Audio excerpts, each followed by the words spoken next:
From cute to killer, it's no mean feat. But mini-monsters are born in all shapes and sizes. Before them all lies a long, tough path of training. They must master their mother's skills until they too are equipped to go in for the kill.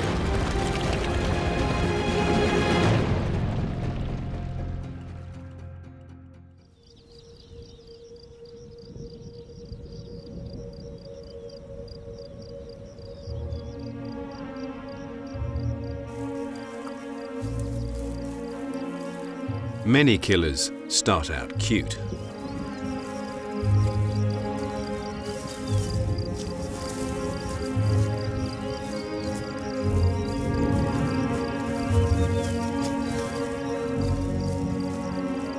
Despite their predatory inheritance, fluffy cheetah cubs and polar bears would melt the hardest hearts.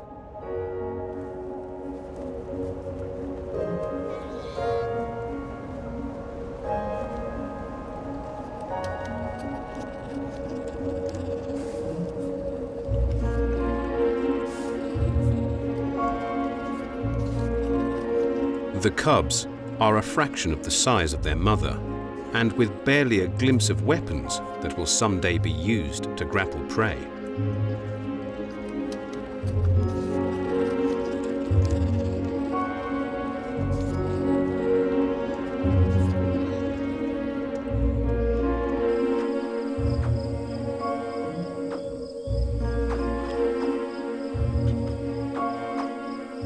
While others emerge as miniature versions of their parents.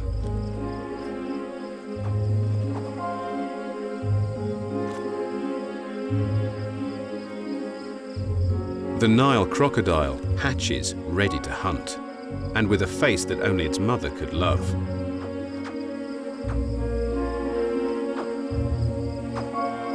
She's a diligent parent, and for all our babies, it will be the encouragement and protection of Mum. And sometimes years of training that will push them to develop to become the ultimate killing machines.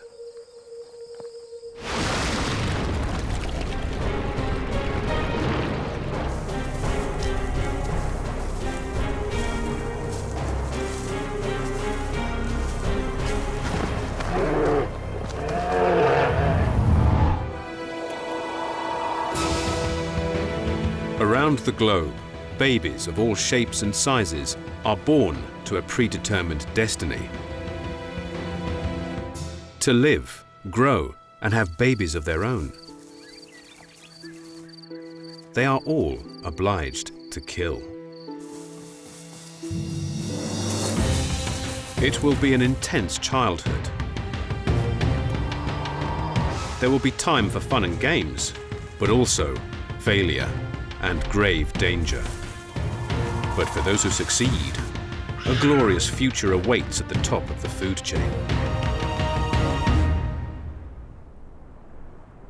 Not much of a training pen for the biggest and most feared land predator. Polar bears are born in Arctic winter, in a time of perpetual darkness. When they start out, the cubs are smaller than a stick of butter. Blind and helpless, they spend their first few months suckling from their mother. The milk is 35% fat, one of the richest power drinks on Earth. On this diet, the cubs quickly fill out. In just a few months, they are 10 times heavier and ready to explore the world outside the den. The mother starts to dig.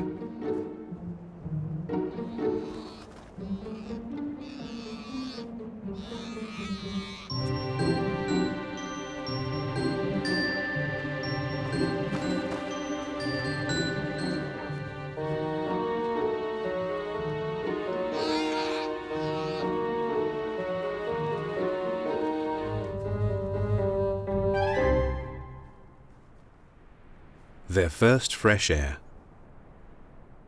And for the first time, they can gaze out on their windswept Arctic home.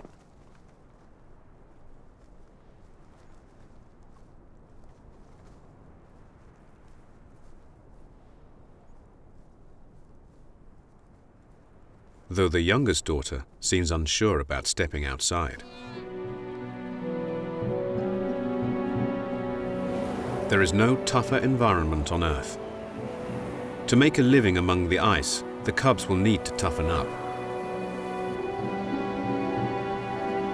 Here, anything is a potential food source. Though every other Arctic animal lives in fear of polar bears, right now the cubs are bottom of the food chain and will need their mother's protection for several years while they learn to stand their ground.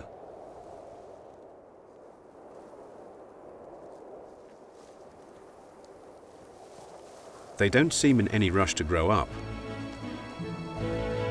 The snow-capped tundra is a giant playground that the kids are keen to explore.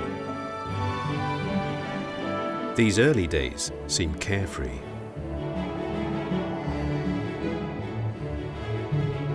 With their mum on guard and with her rich milk on tap, they have little to worry about.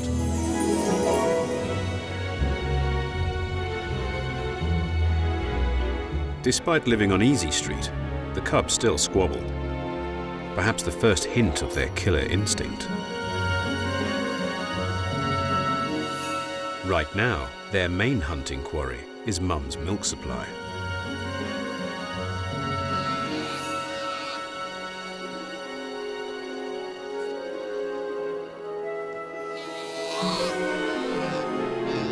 It's enough to test any mother's patience.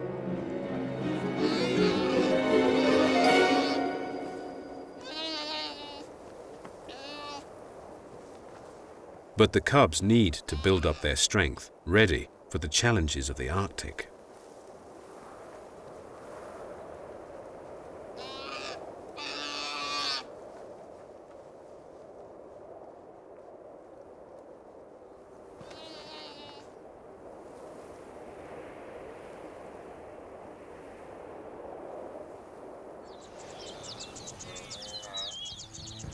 Amid huge game herds on the African plains, a pride of lions are on the prowl.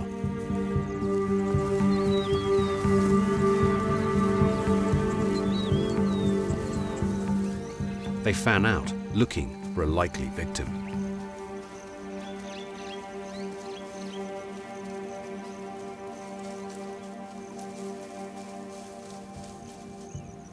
The cheetah has inadvertently found herself in the middle of the lion's hunting party. This is a dire position to be in, with 5 young cubs.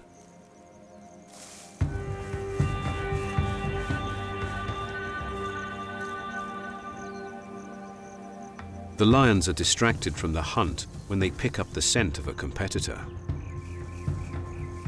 Many predators will attack other hunters. They don't want to have to share their prey. The cubs are active now, but not very fast. They spread out, trying to hide in the bush.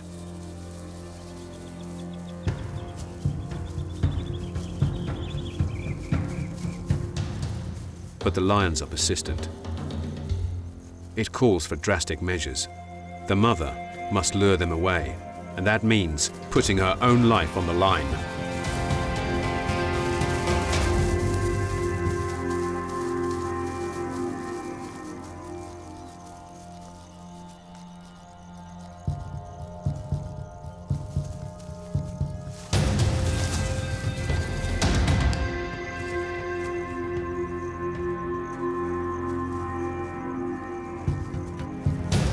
But she's outnumbered, and she can't be everywhere at once.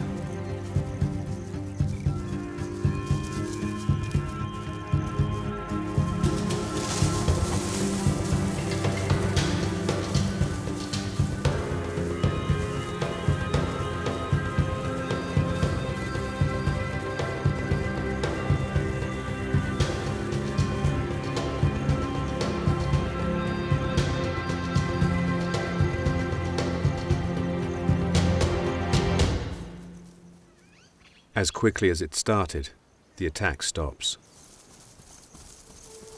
The frightened mother leads her infants away.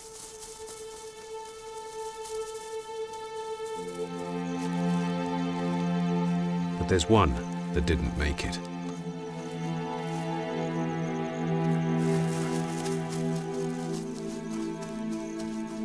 A grim reality of life on the plains. But as far as the lioness is concerned, the dead cheetah cub means one less competitor to threaten the success of her own offspring.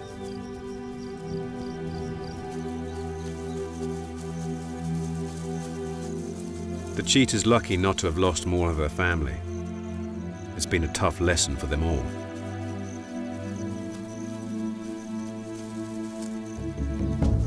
In these lion-ruled lands, as few as 10% of cheetah cubs will make it to adulthood.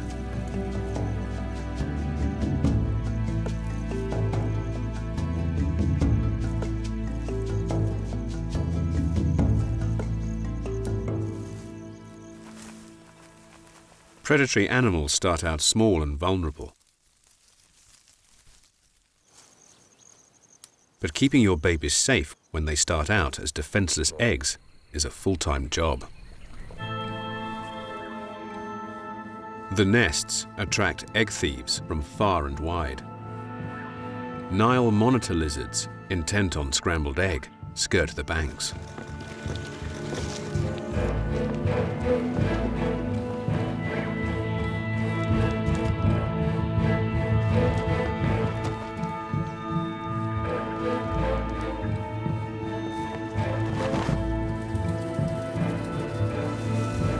She moves surprisingly fast, but there's trouble on all sides.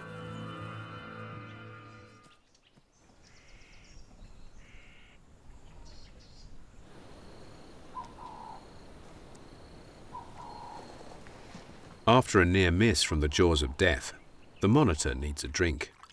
Even cold-blooded reptiles can get too hot in Africa.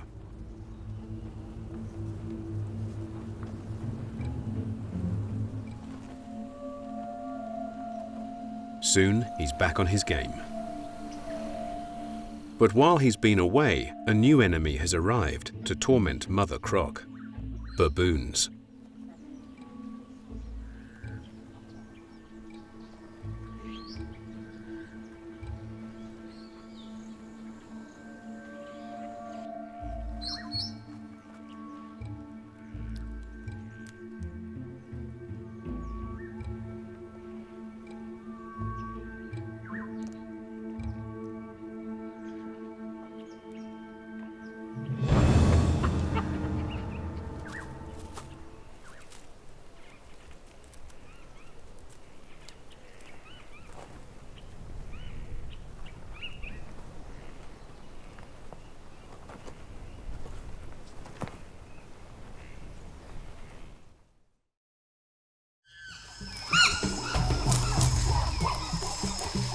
Baby killers can come in all shapes and sizes.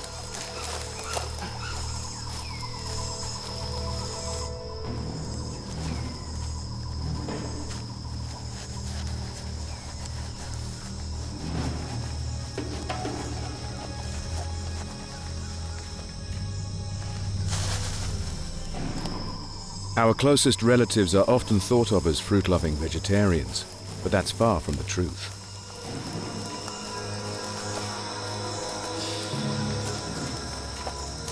Like us, chimps are omnivores and enjoy the taste of meat. They can truly be considered primate pack hunters.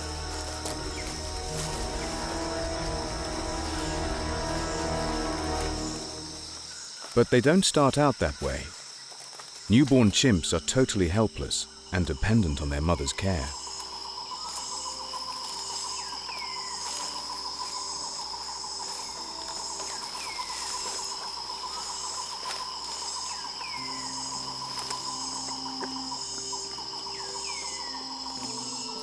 Right from birth, the little ones are carefully coaxed.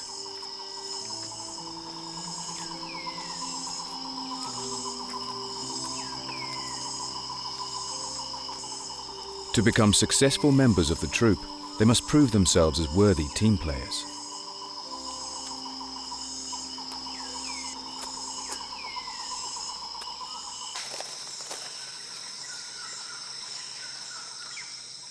Chimp society is led by several dominant males.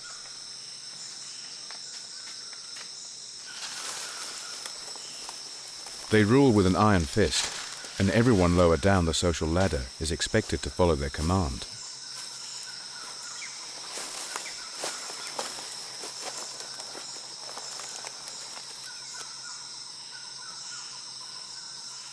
But although they can be heavy-handed and aggressive, there is also a tender side to the powerful primates.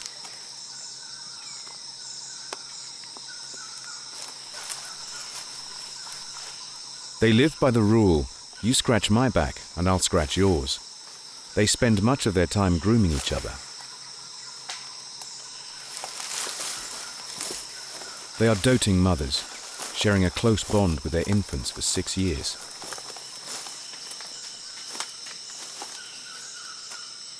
Like humans, the young are helpless, totally dependent on their mothers, and will learn everything through her guidance and teaching.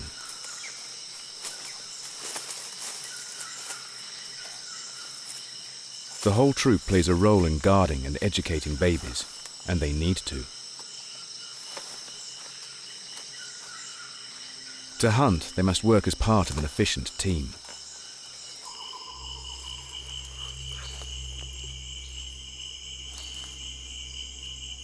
The troop are acutely aware of the other creatures of the forest.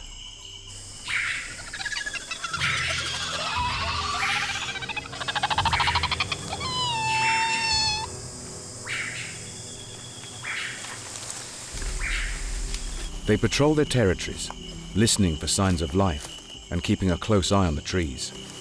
They are looking for their neighbors.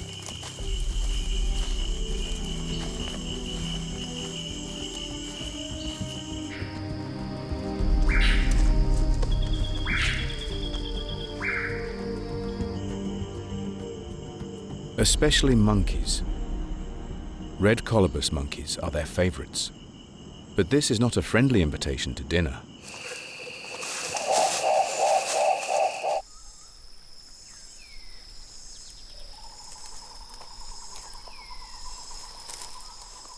The older, wiser animals are the sentinels, and they know exactly what to do.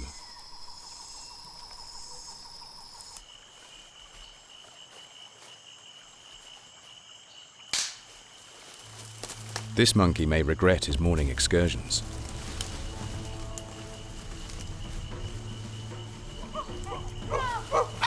When a group is spotted, excitement spreads around the troop.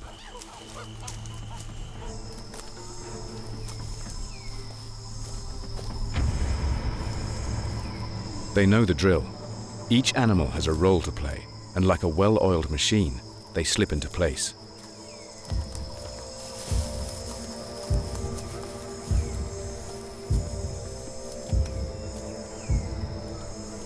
Light, fast animals head to the trees to drive the monkeys. Older, slower ones block their escape routes. And the big, powerful males get ready to make the kill.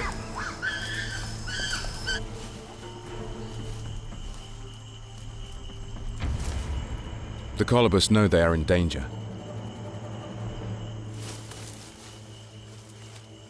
One false move, and the troop will be ready.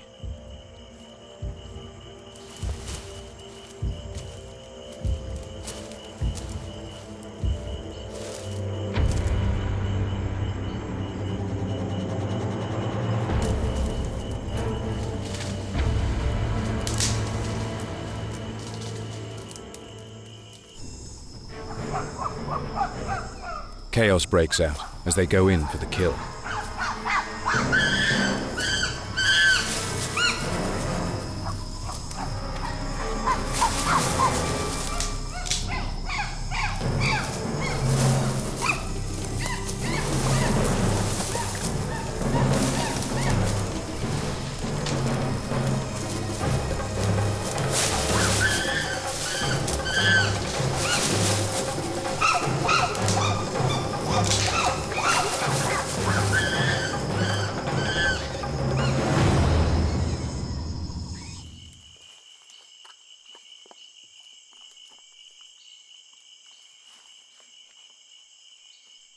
The dominant animals eat first. Lower-ranking individuals beg for scraps.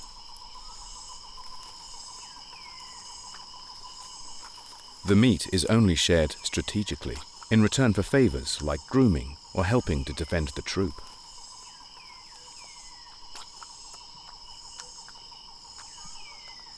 For now, the little ones stay out of the way.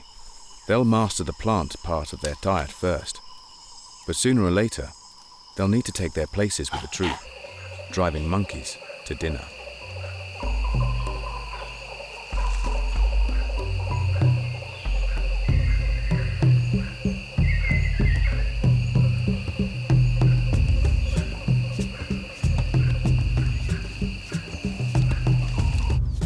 Little killers have a lot to learn about the dangers of their world.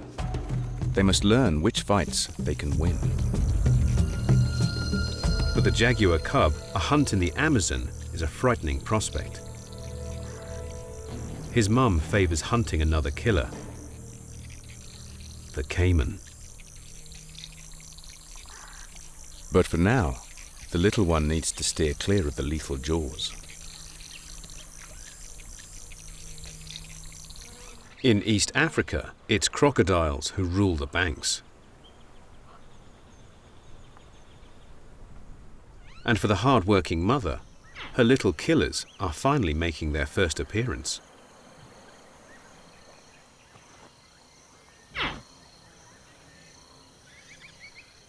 She gently ferries her babies to the water, tenderly carrying them between her killer teeth.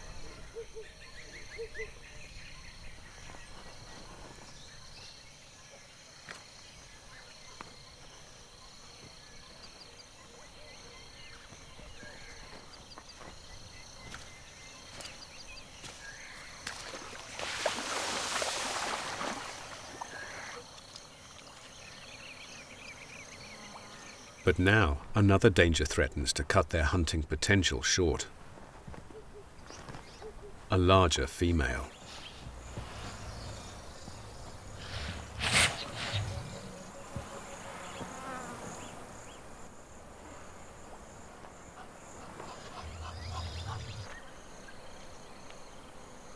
She grabs the hatchlings in her mouth.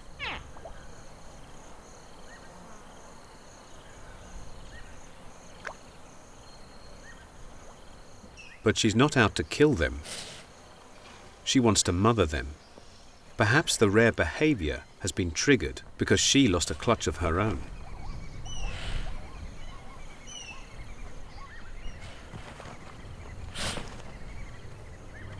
Mum's not happy about it.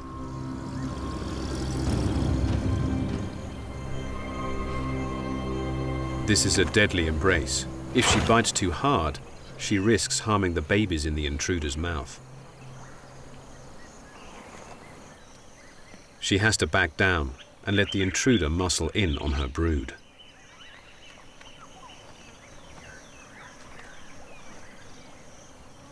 They each grab a mouthful of hatchlings.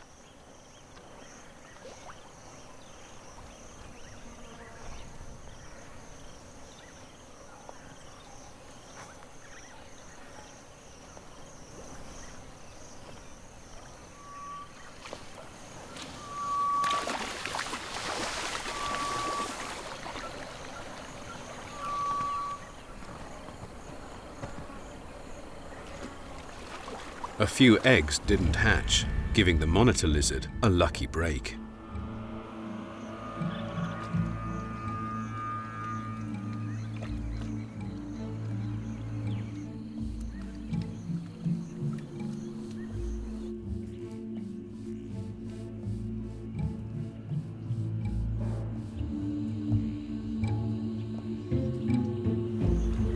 Normally, young crocodiles would have their mother watching over them for their first year or two of life. These chicks have double security.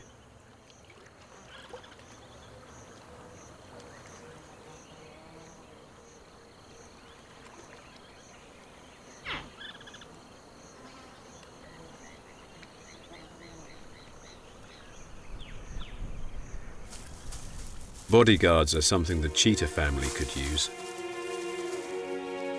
Cheetahs are the smallest of the large predators on the plains. They must learn not only to catch their prey, but avoid the bigger bullies as well. Now 3 months old, her cubs are strong walkers. They have no fixed den and wander the plains, camouflaged by their shaggy juvenile manes.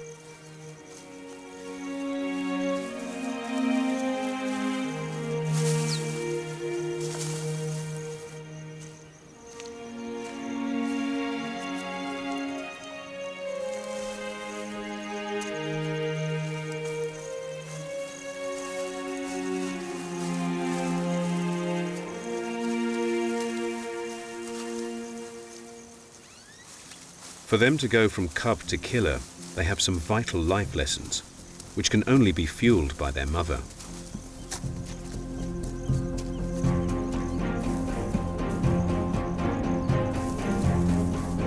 Gazelles are one of the fastest animals on the plains, but Mum makes it look easy. She barely seems to break a sweat.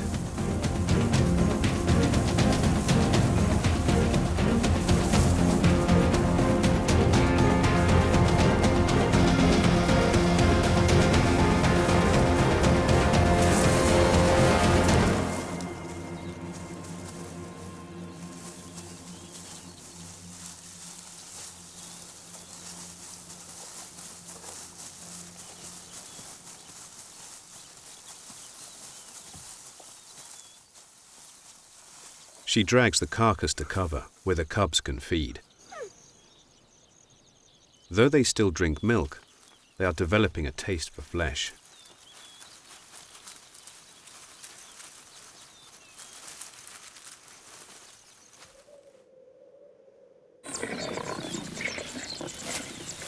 For little hunters, it can be frustrating. They know what they want, they just don't know how to get it.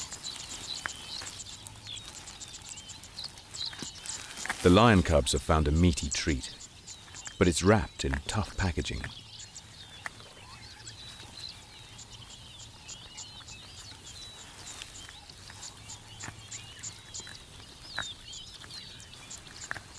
Their baby teeth can't penetrate the tortoise's thick shell. The killer instinct is there, but not the skills to go with it. The cubs need to do some serious training.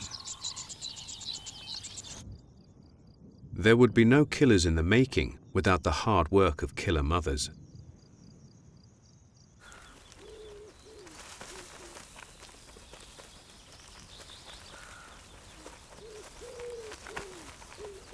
At around 5 weeks old, red foxes are ready to make the milk-to-meat transition. So Mum hunts regularly, bringing goodies back to the burrow and fueling their taste for blood.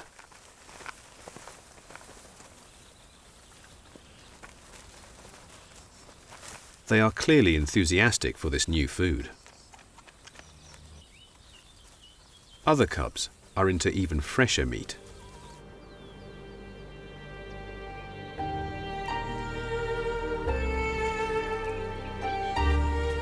High in the Andes, a guanaco, the llama's wild ancestor, drops her calf into the cold and rugged land.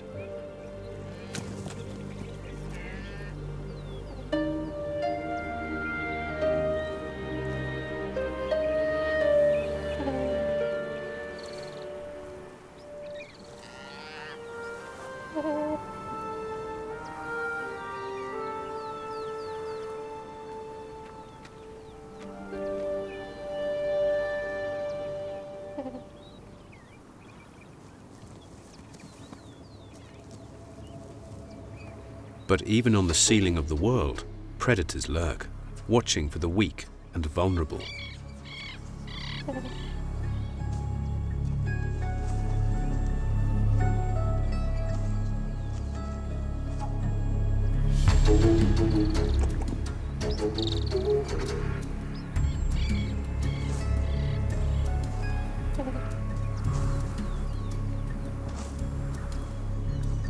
There's no sport in it. The newborns, easy prey. But small game like this is perfect for training purposes. The calves delivered alive. the next step in making killers of her cubs.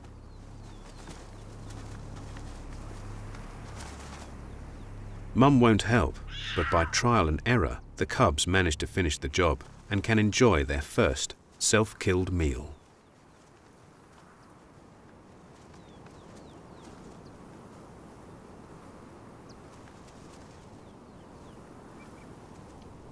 And who can resist playing with their food?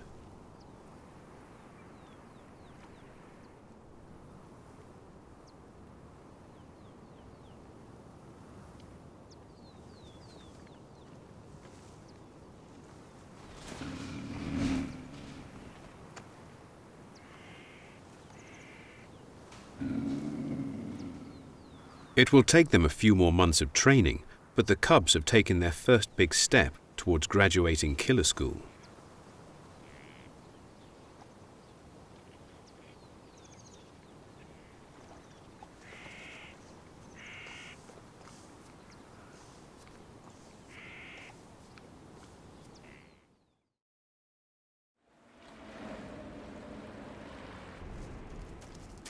Polar bears, on the other hand, take their time.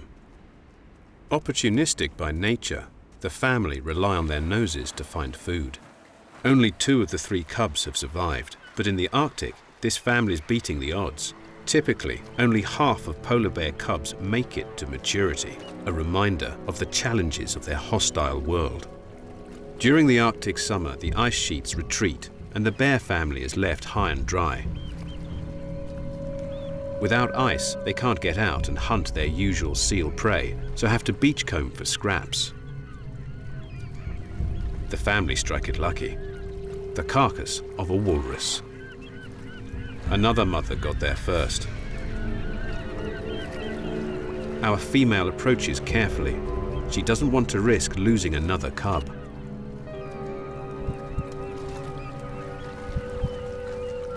But the carcass is fresh, with lots of rich blubber. For both groups, it's better to share than risk bloodshed.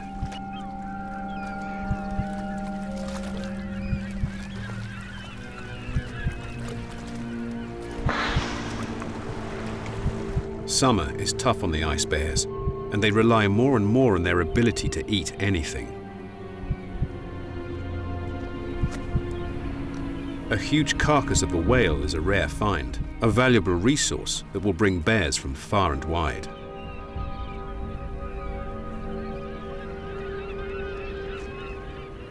Polar bears prefer to be solitary, but a bear jam soon forms. There is stiff competition, but the carcass is huge. So as long as a hierarchy is observed, with the big males eating first, then everyone can get a share. By the end of summer, hungry bears are lining up along the coast, waiting for the sea ice to form.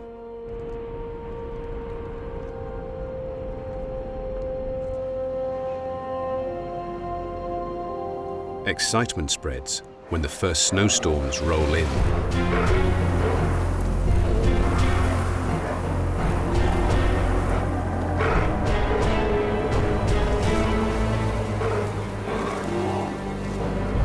The big males are restless.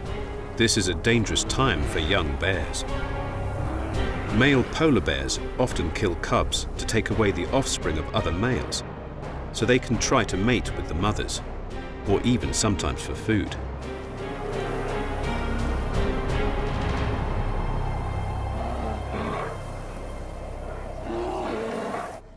But bears are some of the most fearless and devoted mothers.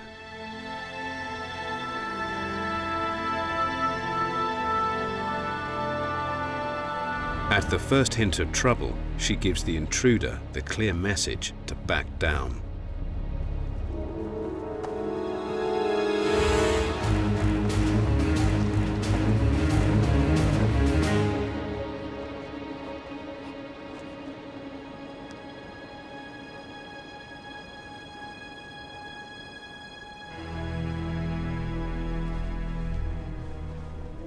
To relax, the family have a snow bath.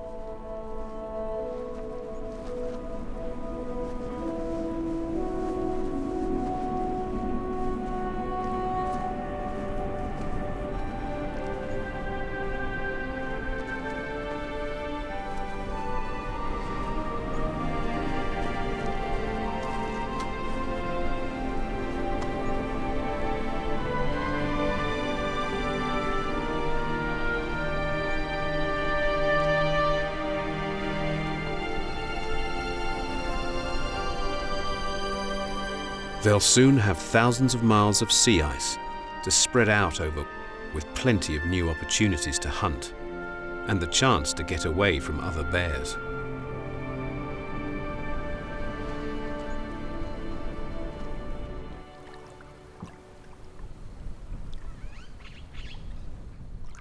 With their 2 giant bodyguards, the crocodile hatchlings thrive.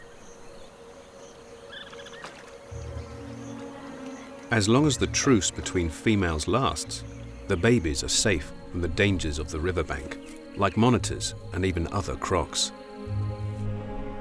They can focus on their main purpose in life.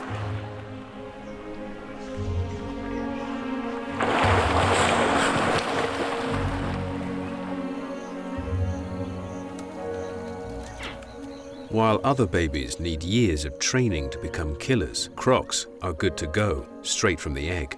Miniature monsters, they stalk any small creatures they can swallow.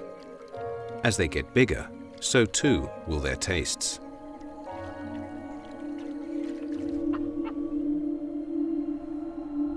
Two years have passed, and as our polar bears venture onto the ice for their 3rd winter, something's changed. There is no longer a sense of camaraderie. The squabbles are a sure sign that it's time for the youngsters to go their own ways. This will be a baptism of fire. 6 months of cold and darkness lie ahead. But after 3 years of watching and mimicking their mothers, the bears are ready to make a stand. The first heavy snowstorm finds the young male out on the ice floes. A seal locked into his sights.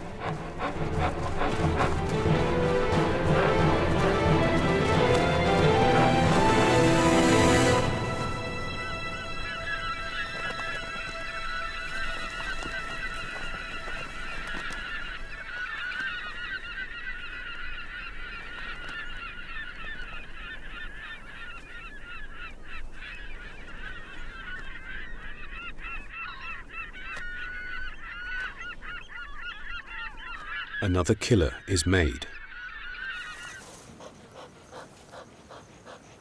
The female cheetah cub, also now 2 years old, is alone. Her brothers, on the other hand, have a huge advantage.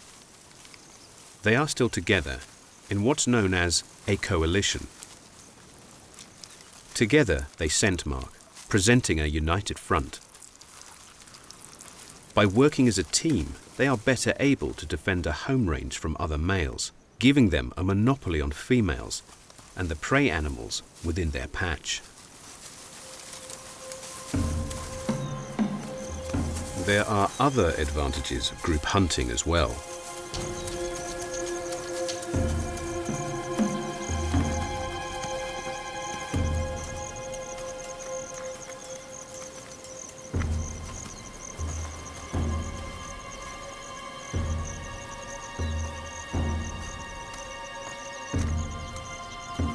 One brother distracts the aggressive male ostrich, leaving his chicks unguarded.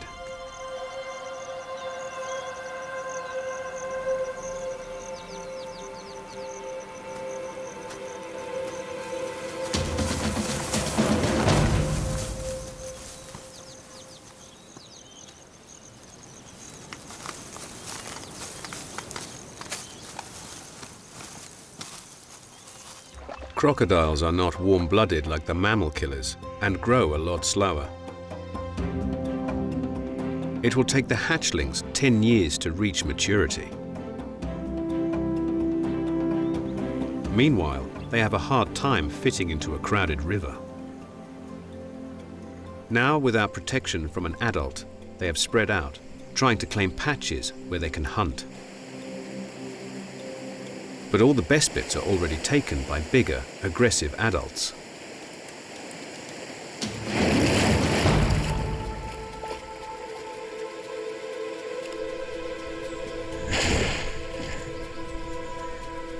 But dashing between the jaws, this youngster manages to snatch a catfish. So far, just a catfish killer, the solitary croc has a long way to go. But now, the cheetah gang is moving on to larger prey.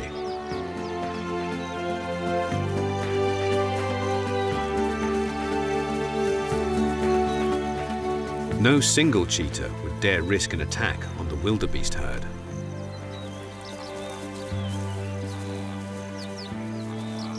A single animal can weigh 180 kilos, 3 times more than the agile cats. The brothers fan out, looking for a suitable target, and strike.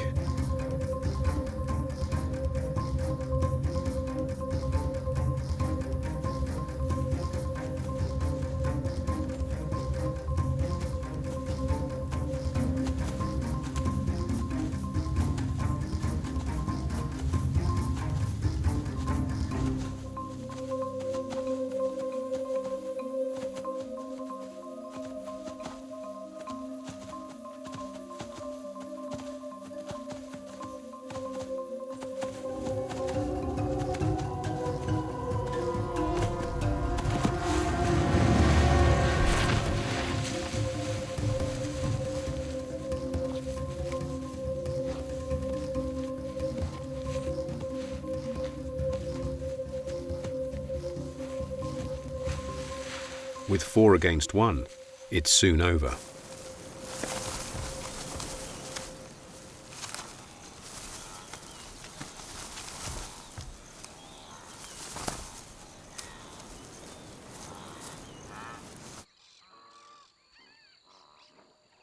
If there is ever a symbol of becoming a killer, it has to be in tackling another predator as prey.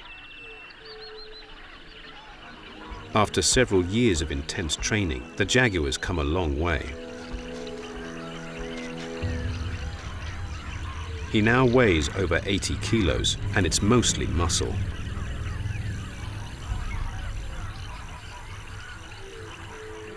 And with the meal he has in mind, he'll need his strength.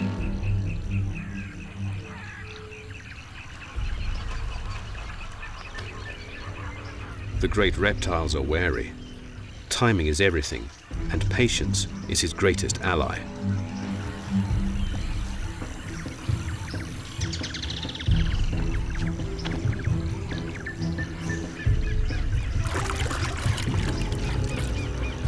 This could make or break either killer.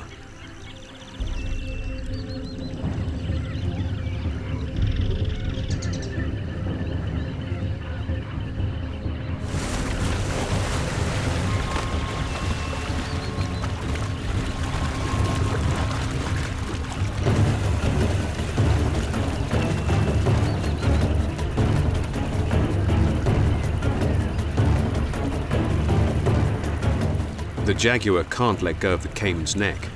If he does, he could receive a fatal bite. But if he holds on, he risks drowning.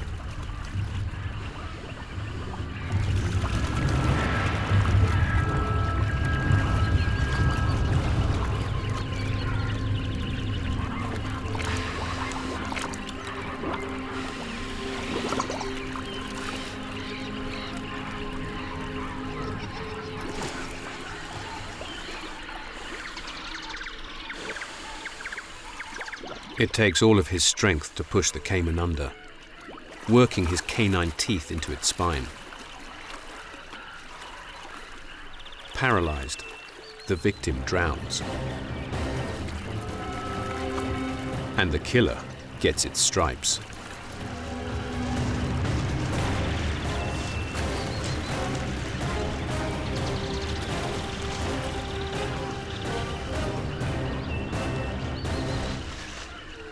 A huge meal like this ensures that this big cat will be well fed for a week.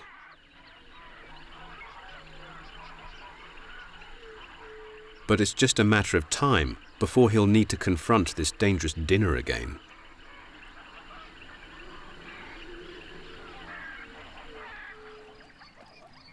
Not all crocodiles are such pushovers. Finally, the crocs in Africa have gone full circle, now as big and powerful as their killer mum.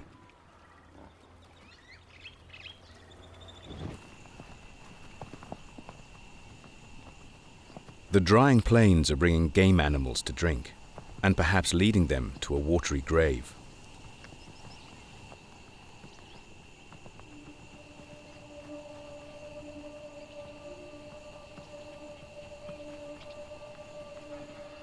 They have little idea of the stealthy ambush hunters that lie in wait.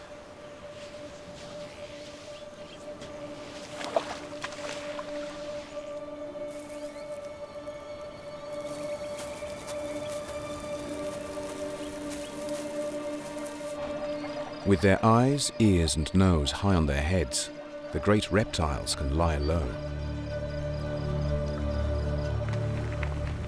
The highly strung gazelles seem nervous about the murky water.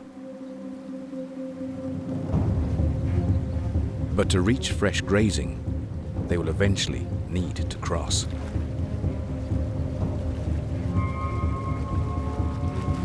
It took nurturing and practice, but from the day they hatched, the crocodiles were born to do this.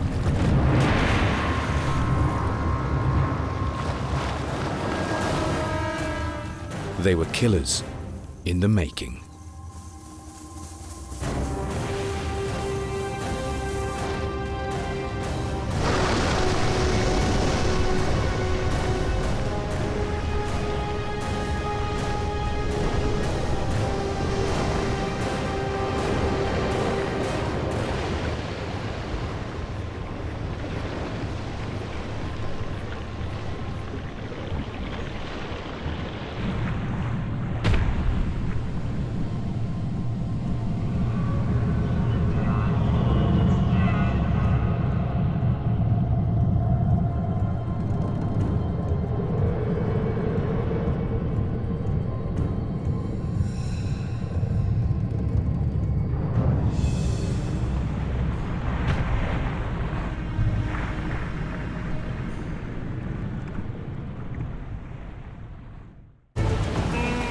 Life's about taking chances.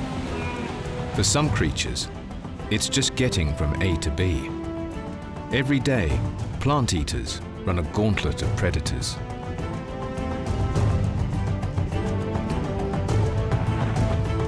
But there are some that push their luck. If they run into trouble, they have nothing but their wits and instinct to guide them. Luckily, sometimes that's enough.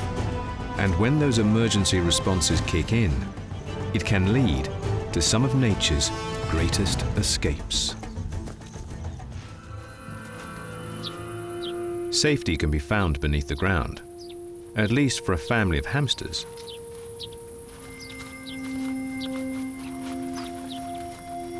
They excavated their own palatial estate with multiple chambers. Now 4 weeks old, the youngsters are getting a bit big to bunk together.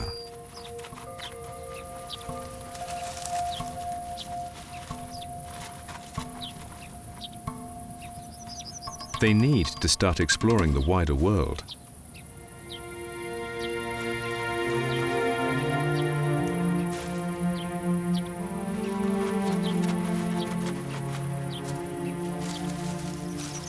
Virtually anything green is worth a nibble,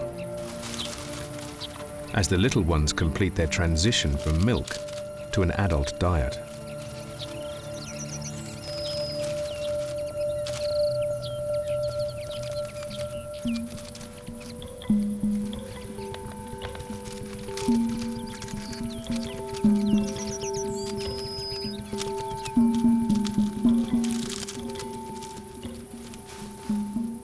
But the outside world can be a dangerous place.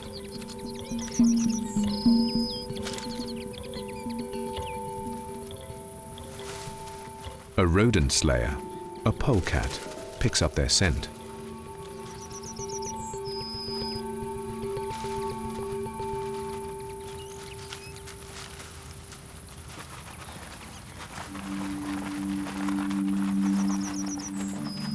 The lithe predator tries breaking and entering.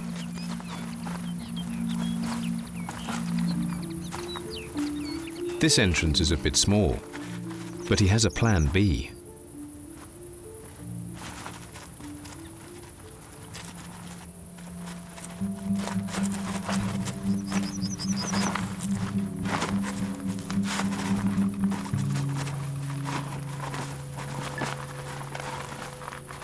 With a bendy body, he moves like a pipe cleaner through the tunnels. He's in. The nesting chamber's full of the scent of hamsters, but the litter has gone.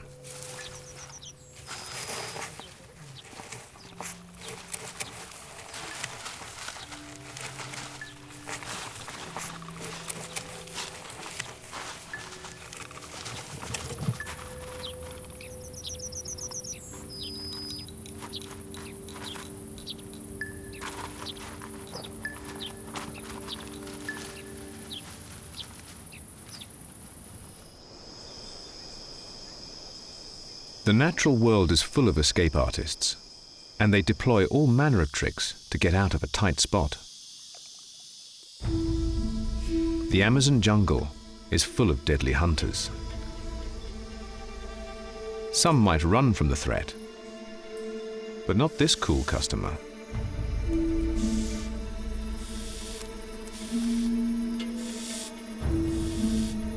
A snake flicks out its tongue to gather scent and locate its prey. But its vision is based on movement.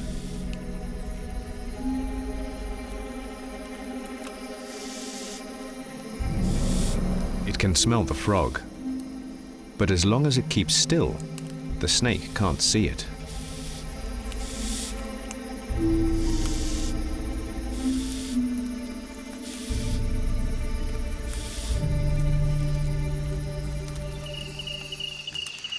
It escapes unseen.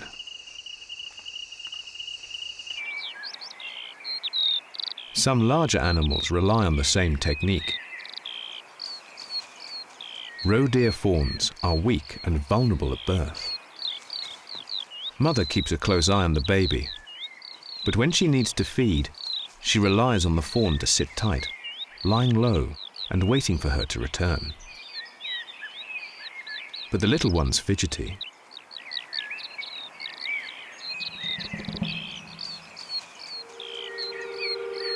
Mum spots danger from the bushes. Her barks a clear instruction to her fawn. It needs to hide. The fox has caught a scent.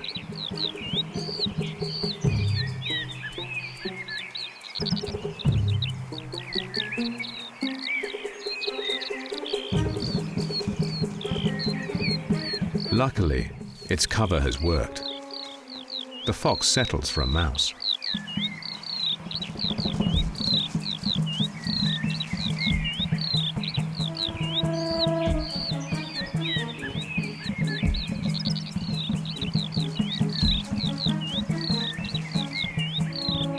And the fawn can make its way home.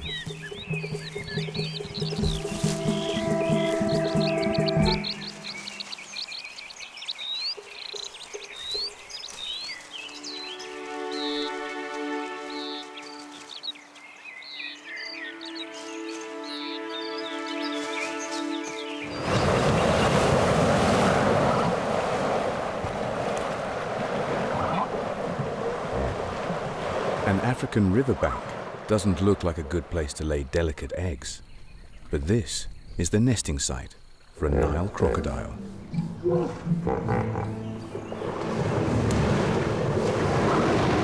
The hippo heavyweights are not interested in the clutch, only in a sunny spot on the bank where they can rest.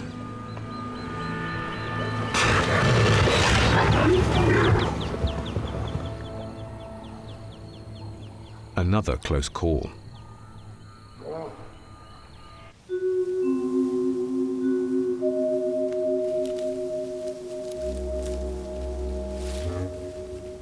Escapes aren't always executed by running. An adder is on the prowl.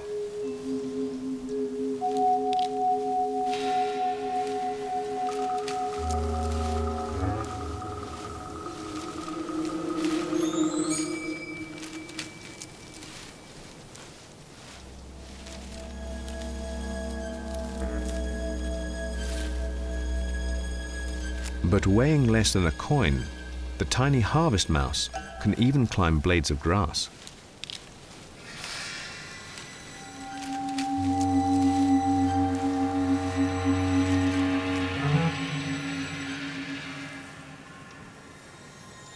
It's soon out of reach of the snake.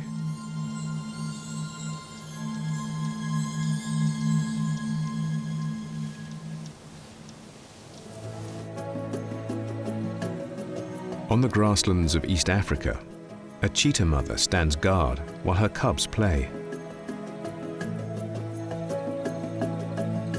The cubs are well fed and contented, but having the remains of their last meal nearby is making their mother nervous.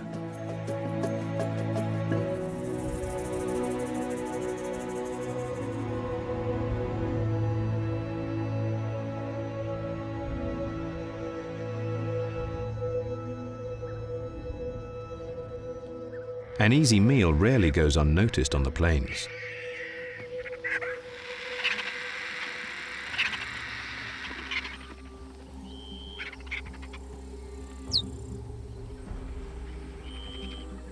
She watches nervously as the vultures descend. The birds fight angrily with each other, but they are not a threat to the cheetahs. However, the squabbling flock is like a beacon to other scavengers. The heavier hyena has a bone-crushing bite force that would make short work of the cubs. Cheetahs are built for speed. Unlike other cats, they lack retractable claws, and so are less adept at climbing. But with the threat from below, they scramble out of reach.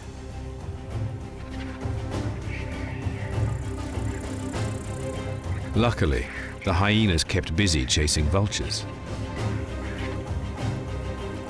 And with the coast clear, the family can make their escape.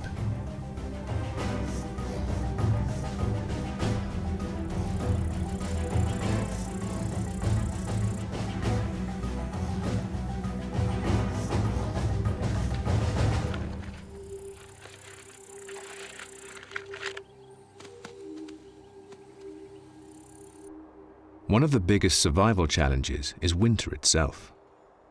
Some animals migrate or hibernate to escape the cold. But for those who are left behind, it's tough. Food is in short supply, and every opportunity to eat must be taken.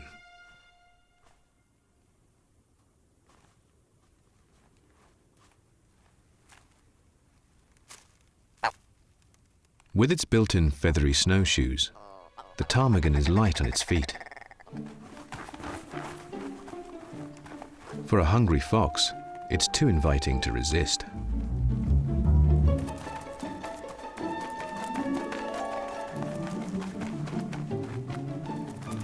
But when it comes to quick getaways, the ptarmigan leaves the fox with an empty stomach.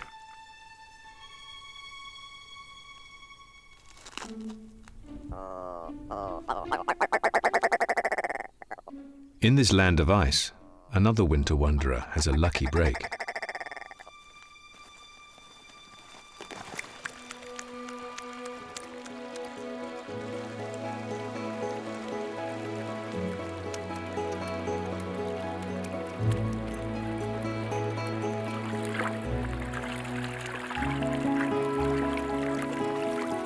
With its sensitive nose, the mink discovers the body of a fish. In a land of ice, every meal counts. But it doesn't go unnoticed.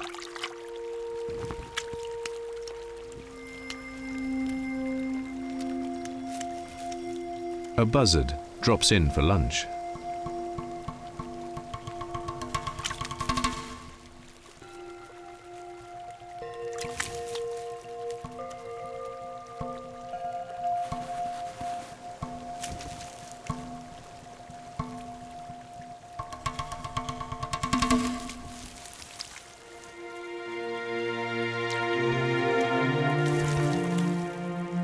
Luckily, the mink has emergency exits for times like this.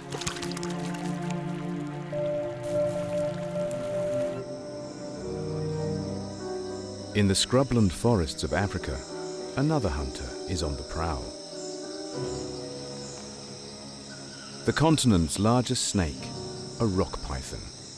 This one's about 5 meters long, but its relatives have been known to reach an incredible 7.5 meters.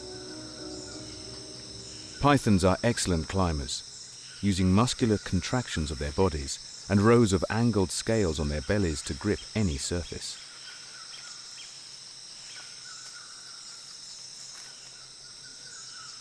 The flicking tongue tastes the air, its primary way of locating food.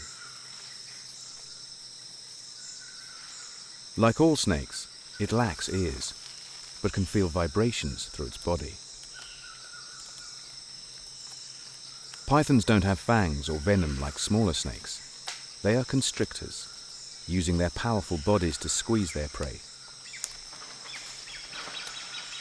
And the loose bones of their skull are hinged, so they can expand their jaws and swallow animals many times the size of their own heads. Prey up to the size of antelope and wild pigs can be on the menu, so all the creatures of the forest watch out for this deadly threat.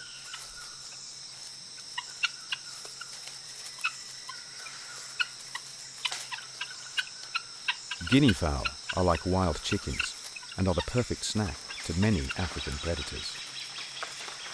To try and combat the threat, they live in noisy flocks, clucking to help keep the group together. As they feed, there is always at least one bird on the lookout for danger.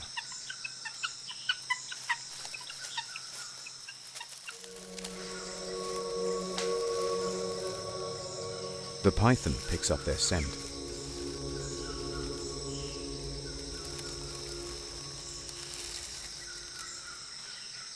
Pits around the end of his nose can detect the heat of his warm-blooded prey, helping him hone in on his target.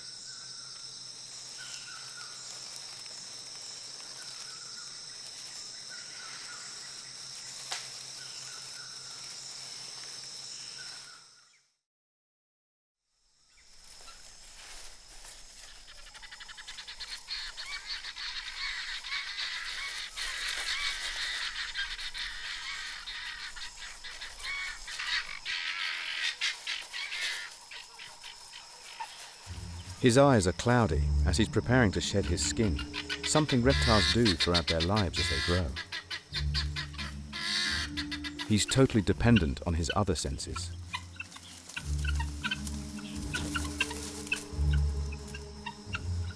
But the guinea fowl don't flee.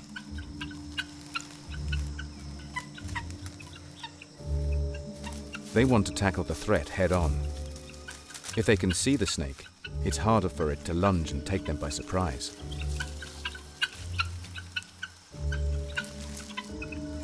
With its compromised senses, it can't tell where one bird ends and the next begins.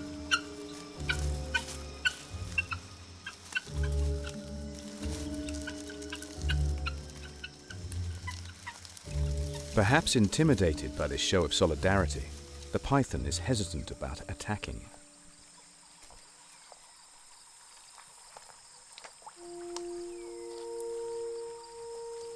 Teamwork has led to an escape for the guinea fowl.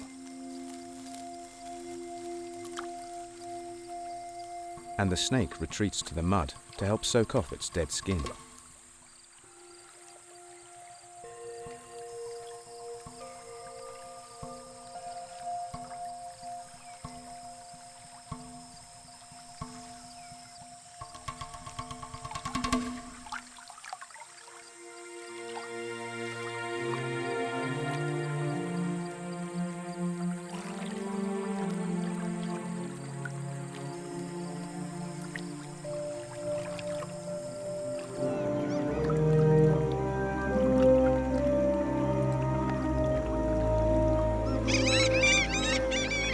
The South American summer drains its grasslands. Fish are caught out in the shallows, and soon all manner of fish eaters arrive to take advantage of them.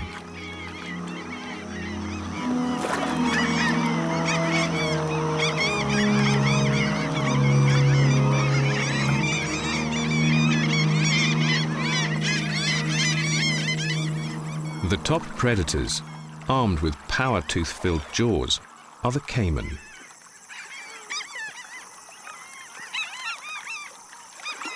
The crocs line up, corralling the fish together.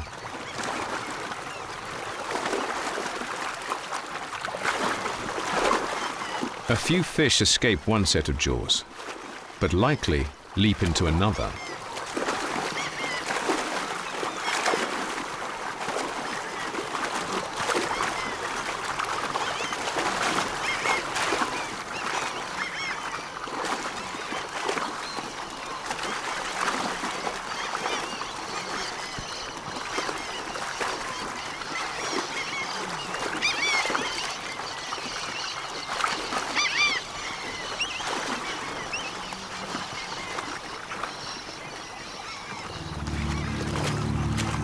But they are not the only killer in the swamp. The jaguar, the muscular big cat of South America.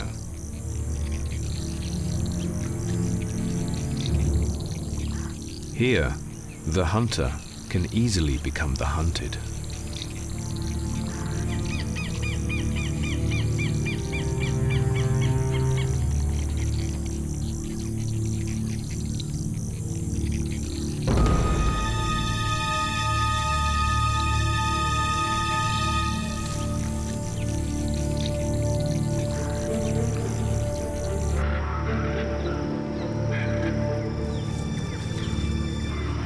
Only the alert will escape.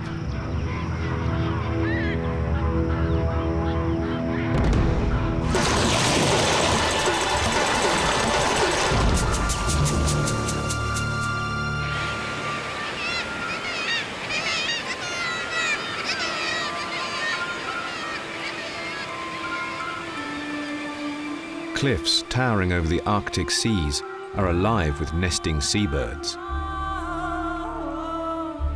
The long hours of sunlight bring creatures from all over the world.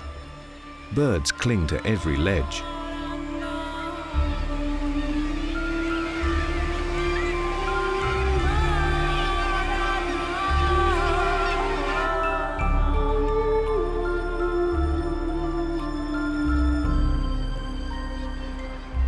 But even in the Arctic summer, the weather is unpredictable.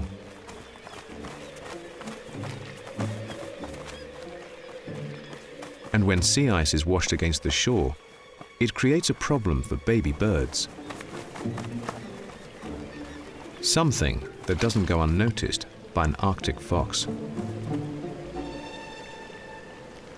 A mure chick has leapt from the cliff. Not yet ready to fly, it intended to jump into the sea. Now escorted by its father, it's a race for life.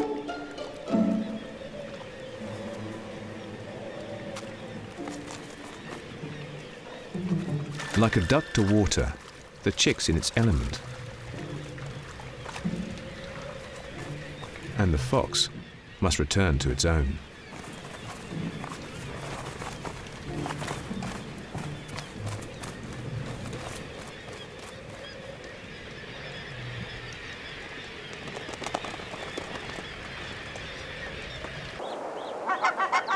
Many birds nest high to be out of the reach of predators. But for some youngsters, that can mean a scary journey down.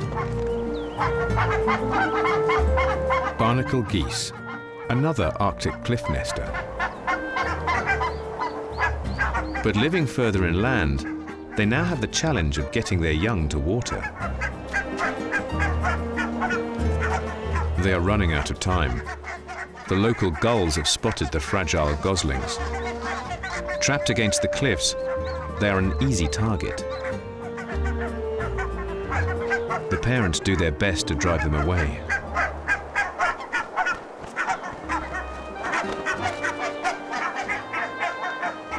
It's time to go, and there is only one escape: down.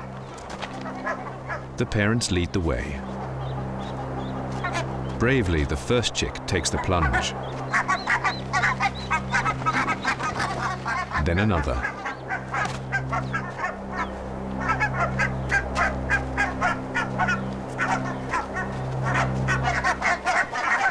The third misjudges his jump and takes a tumble. He's a bit dizzy, but all in one piece.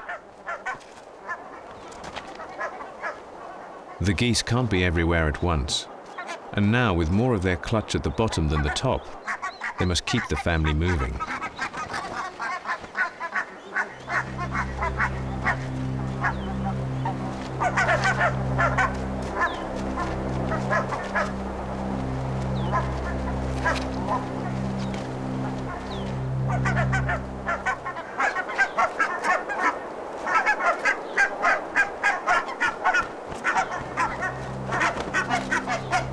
One gosling hesitated too long, but 4 out of 5 have made it.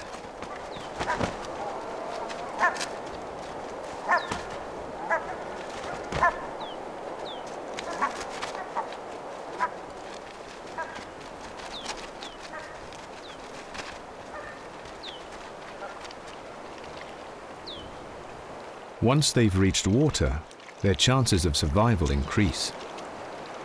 A quick getaway is what it's all about.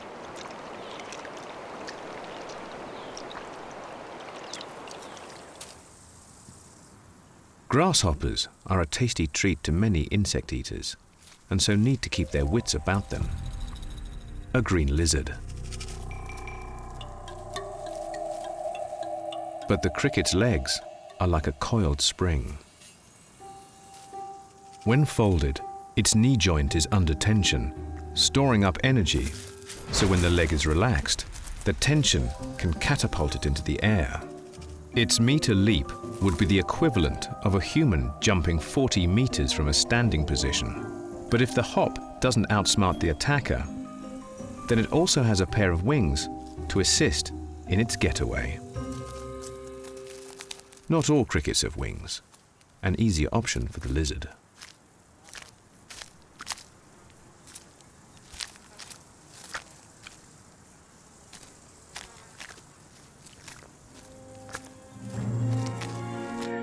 Many of the greatest escapes are to evade a predator. It doesn't look like it would be too hard to get away from a sleepy wildcat.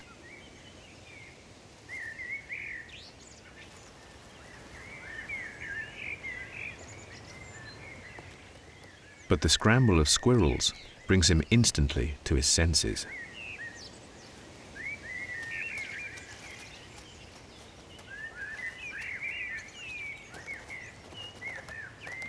The acrobatic rodents are perfectly at home on the vertical trunks, using needle-sharp claws to grip the bark.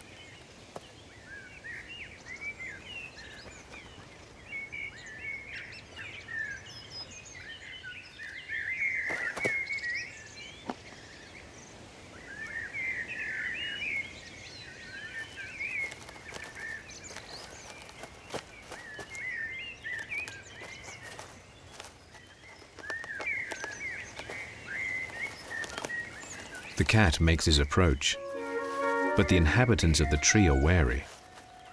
Still, the squirrels must keep active, hiding the nuts that will see them through winter.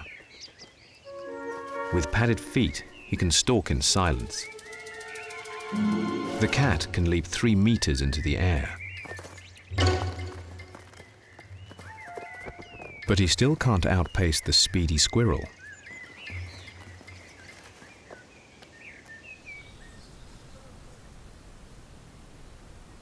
In Japan, sika deer can also use water to escape, but they must return to the hillside to graze. The autumn rut has begun, and the herd has hormones on their minds.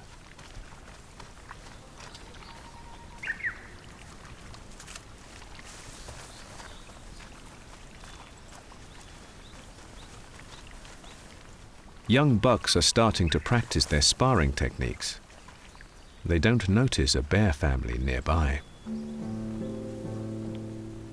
With 2 hungry mouths to feed, it's a constant struggle for the mother to find enough food, especially now as summer's drawing to an end.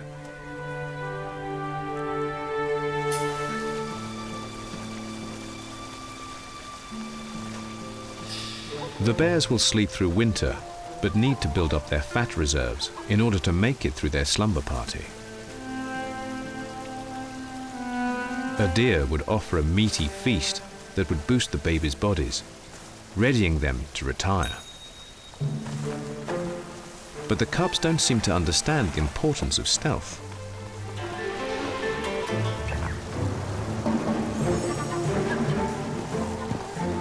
The mum makes a last-ditch attempt, but the game's up. The bears have blown their cover, and the deer make their escape.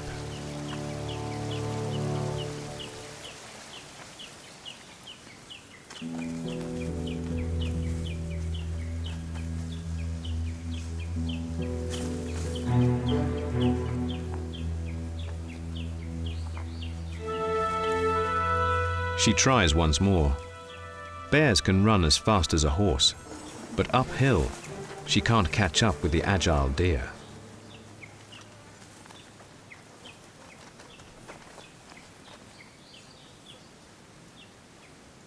The bears will have to turn their attention to leaves and berries, meals that are much less likely to escape.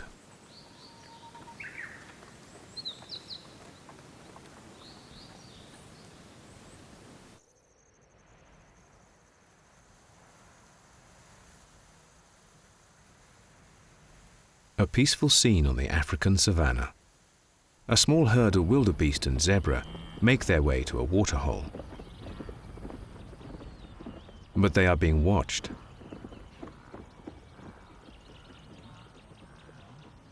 Not just by the giraffes, but by a pride of lions as well.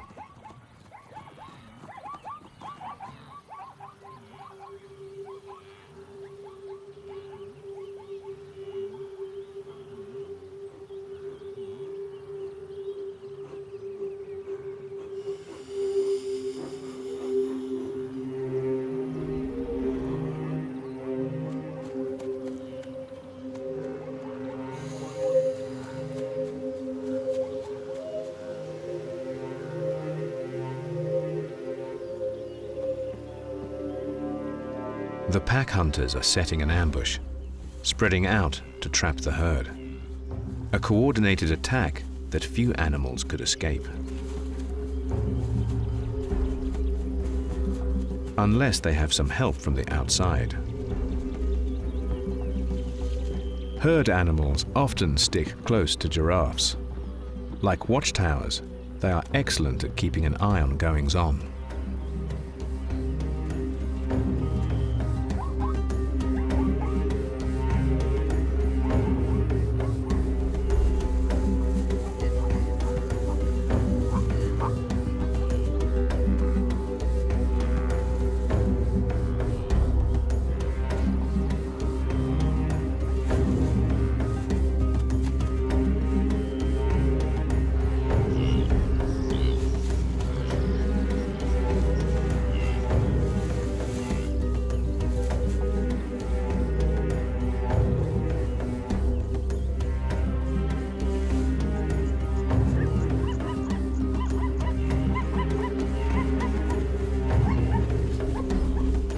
They spot the unfolding plan.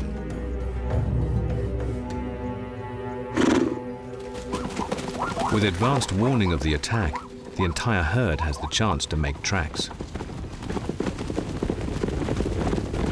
It's always good to have friends in high places when you are plotting an escape.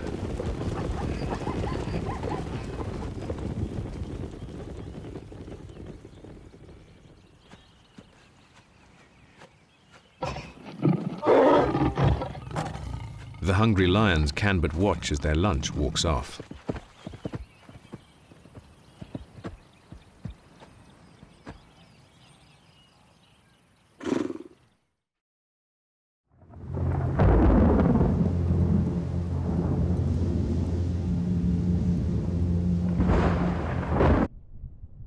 A stormy night has kept a litter of fox cubs inside their den to escape the weather.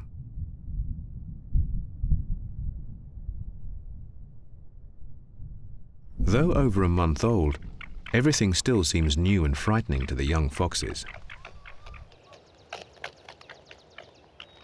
It takes their mother's milk to lure them out into the morning sun.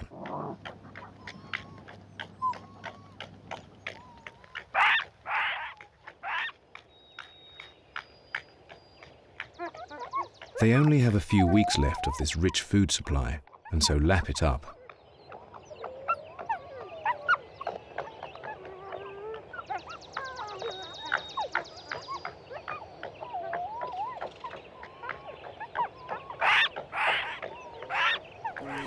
But as their interests start turning towards solid foods, so too does their sense of independence grow.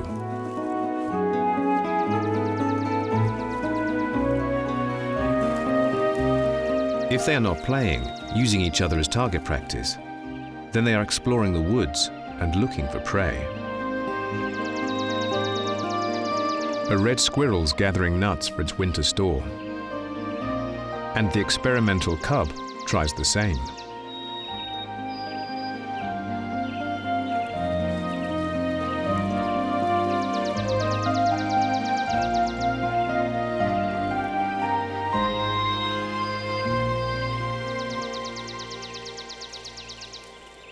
But the rustling of a mouse is a target too tempting for any fox cub to ignore.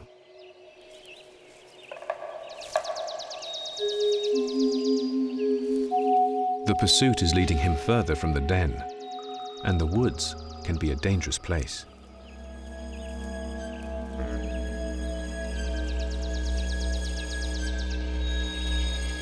Lynx often prey on young foxes.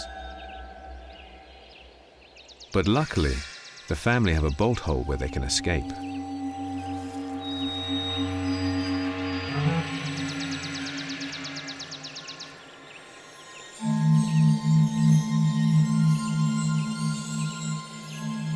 The smaller you are, the more you have to watch your back, or find someone to watch it for you. Meerkats are all about cooperation, and it's just as well. The plains of Namibia are full of danger. When eagles are overhead, the troop takes shelter in their extensive burrow system, with just a brave sentinel watching the enemy and letting the rest of the gang know when it's safe to emerge. But there is a far greater foe in the neighborhood. A jackal gets everyone on edge.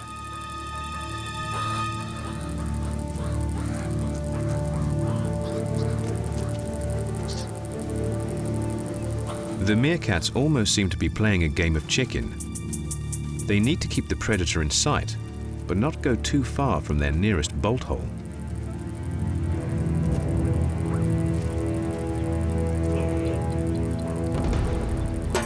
The jackal needs an element of surprise if it's to succeed, and tries to conceal itself in the long grass. But the meerkats know its tricks.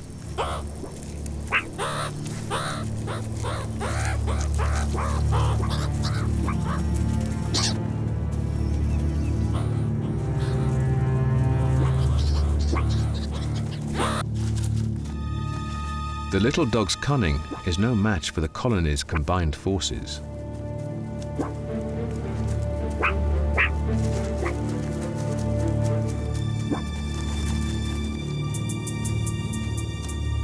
By the time it reaches the den, the troop are safely underground.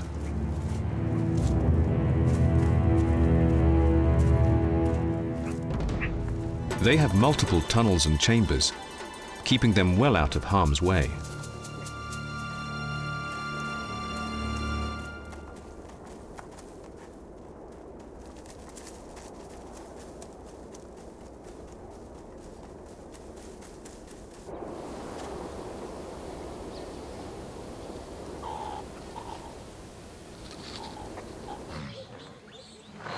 Success for any predator is far from assured.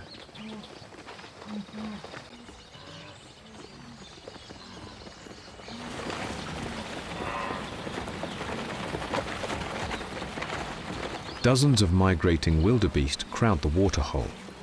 Crammed close together, their many hooves kicking up dust, they can barely make out their surroundings.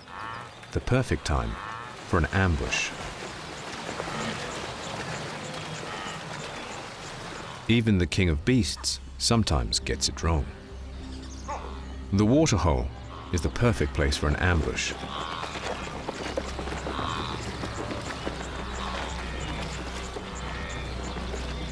With thick scrub, the cats can spread out among the herd unseen. The migrating wildebeest are thirsty. Getting to water is the only thing on their minds. But they are not the only animals around the waterhole. There are eyes in the skies, or at least the canopy. Sharp-eyed birds and monkeys sound the alarm. Chaos breaks out, and the lions are unable to regain their advantage. For the herd, it's a lucky escape.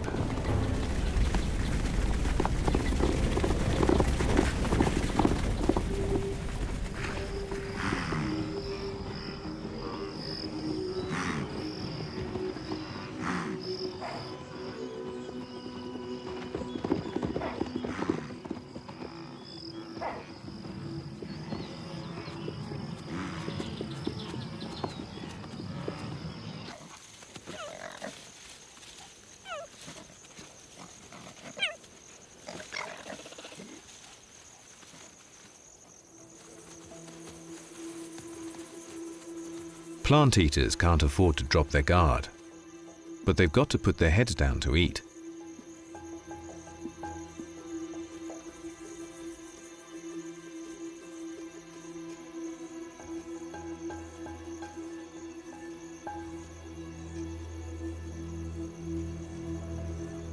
Without herd mates to keep an eye out for him, this Grant's gazelle hangs out by some ostriches.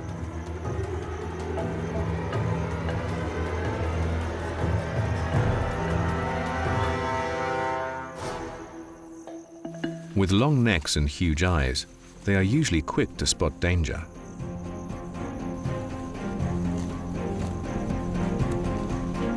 The mother cheetah is feeling the pressure to make a kill.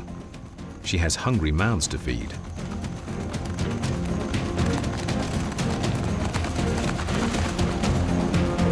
The perfect getaway.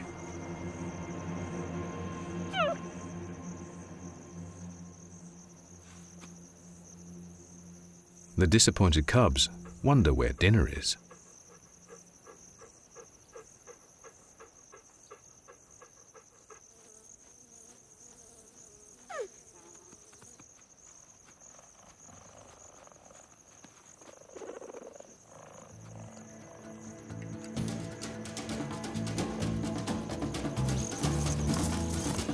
Predators kill to make a living, but for every kill they make, many other potential victims will get away.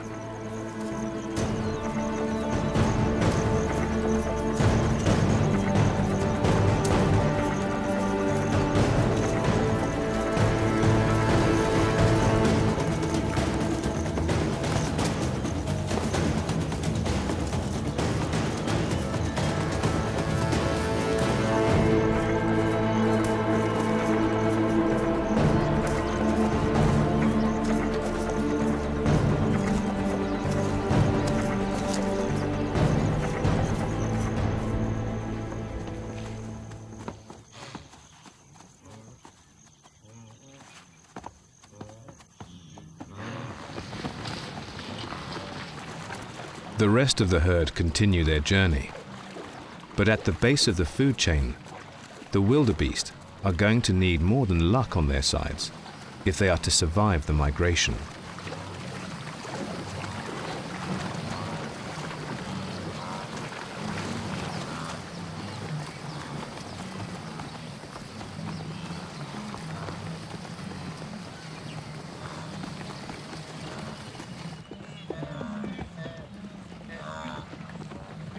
Living near the equator, water is everything. It drives the animal's movements. But the same life-giving liquid can hide a deadly surprise.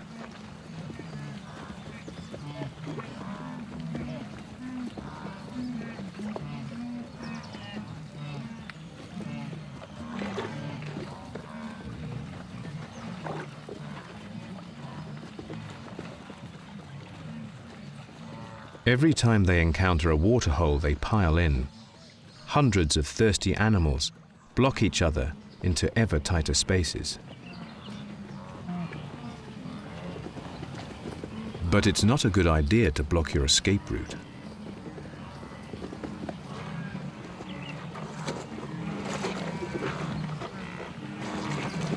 They seem to sense the danger. They are alert and nervous, but also thirsty. crocodiles know they just need to bide their time.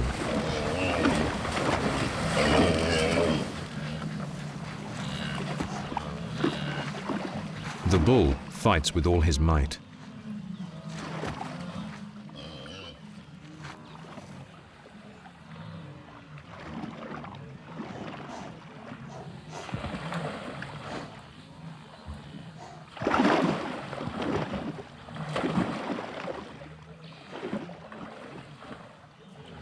Other crocodiles are drawn in to help dispatch the victim.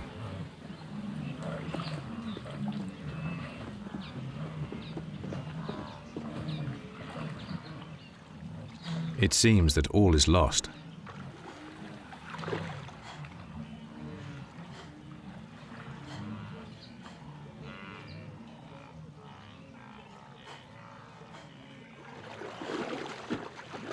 But the crocodile lets go. A lucky escape. Perhaps it just wasn't this bull's time.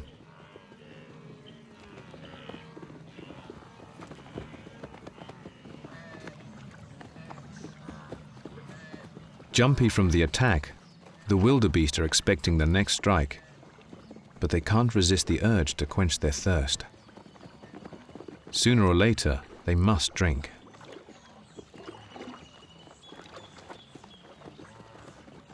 And this time, the crocodiles are not so forgiving.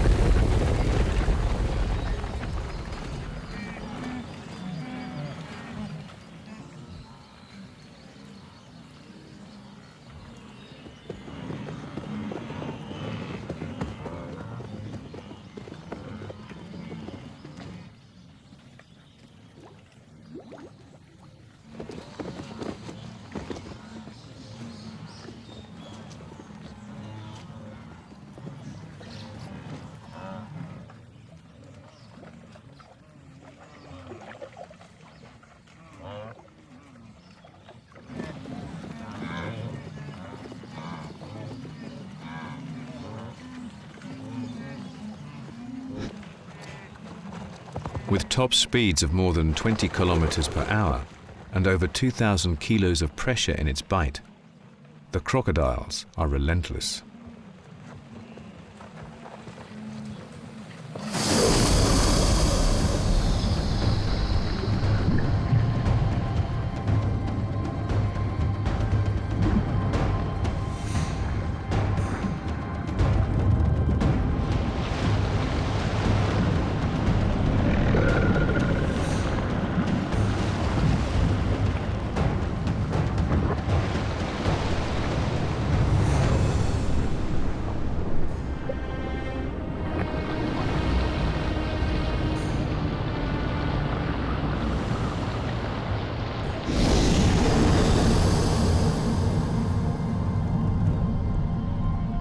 But even for all the crocodile's might, there are still escapees.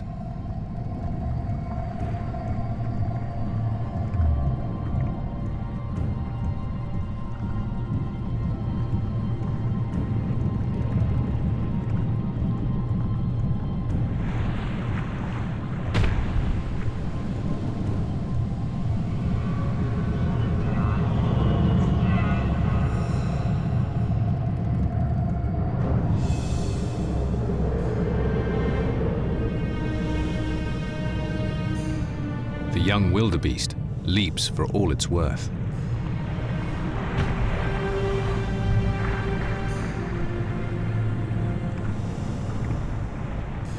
You can't win them all. Even the most effective predators have bad days. There will always be great escapes. Whatever walk of life, from bug to bear, we are all under threat. Every second, somewhere, something goes wrong for an animal. There's a fight or an attack. What decides our fate? Is it predetermined who lives or dies?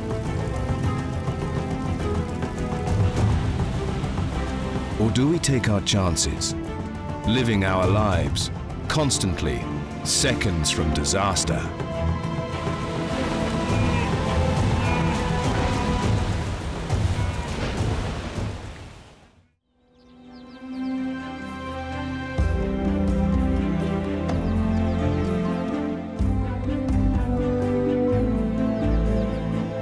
Plumes of smoke, a volcano, warning of impending disaster. A new day is dawning over the African plains.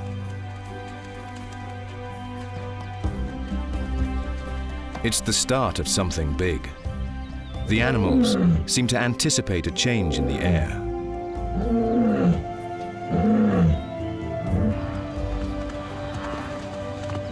The wildebeest have arrived. Millions of them swarm onto the plains every summer.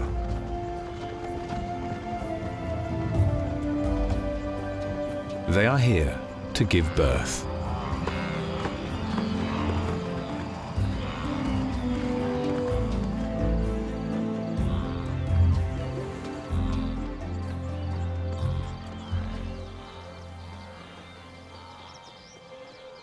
Within the space of a few weeks, hundreds of thousands of babies are delivered.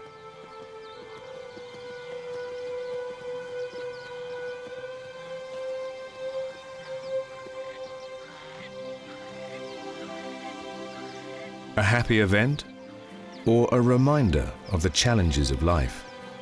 Many of these young animals won't live long.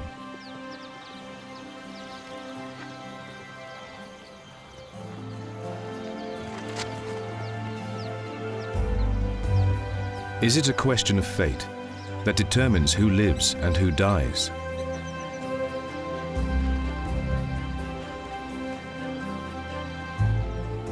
Are the successes and failures of these babies predetermined?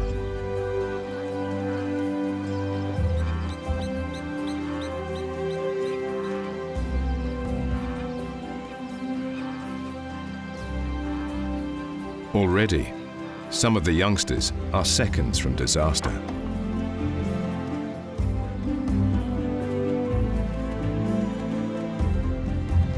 This mother's made a good decision and delivers her calf right into the center of the herd. Could it be that he and his mother are destined for a long and happy life?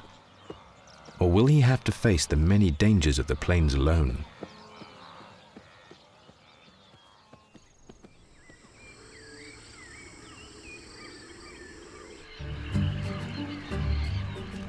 Alert members of the capybara family watch over the herd. These giant rodents enjoy nothing more than basking on the banks of the Amazon River. But the dense vegetation and murky waters harbor many threats. Several males watch over the females and young. The babies in the herd form a creche, hanging out together to play. Though they were able to eat grass from just a week old, they will suckle for 4 months.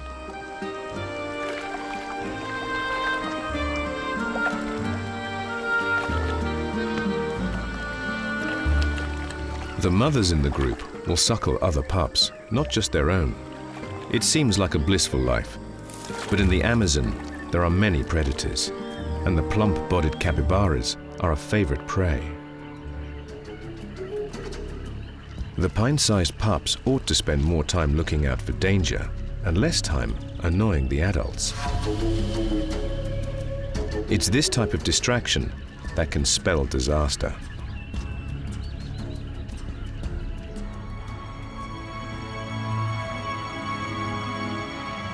Thanks to the 500,000 newborns, the Serengeti herd has swollen to around 2 million.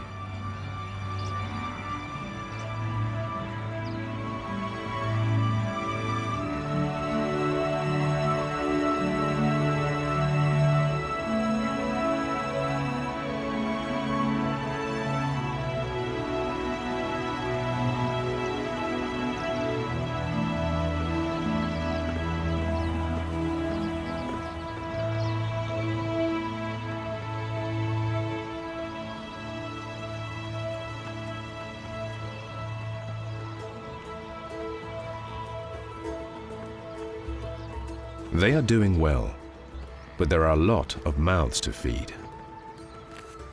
The plains can only produce a limited amount of grass.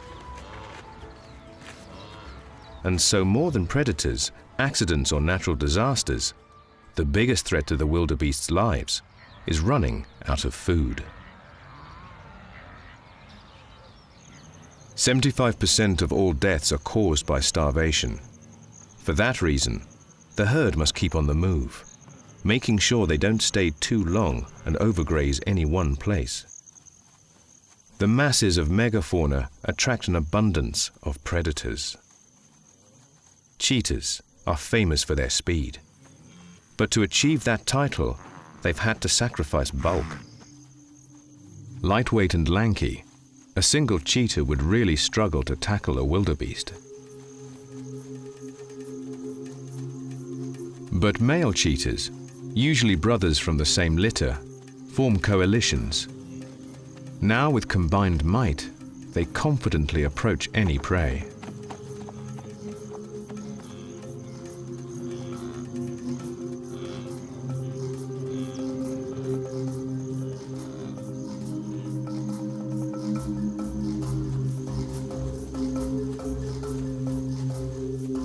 Patrolling the herd, they look for any signs of weakness.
The female puts up a good fight, but she can't fend off all three attackers.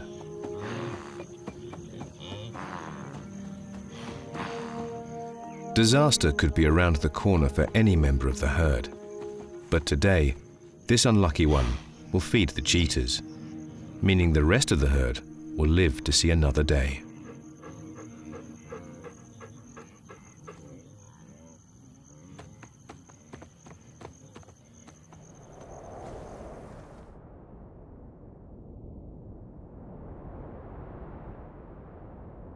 From equator to poles, babies are facing the challenges of life.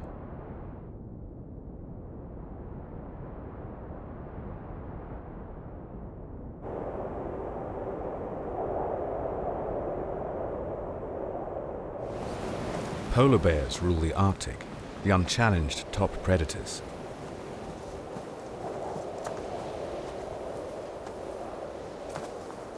But even with one of the most formidable mothers on Earth, the future of these cubs is far from assured. There could be disaster around every corner.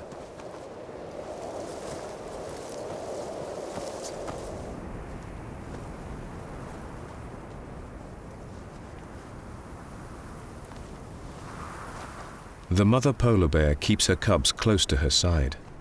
She knows how deadly the world can be.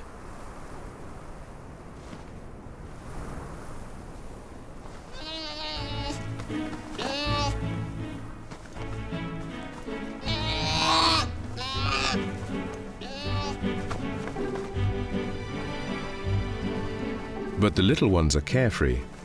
They don't seem to be aware of the risks. But disasters can occur anywhere, even right under their mother's nose.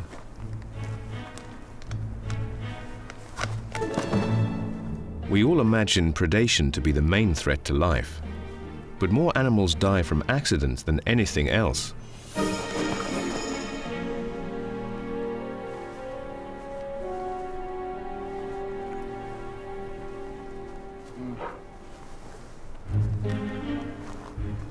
Worried sisters try to get the little female out, but the hole's too deep and slippery.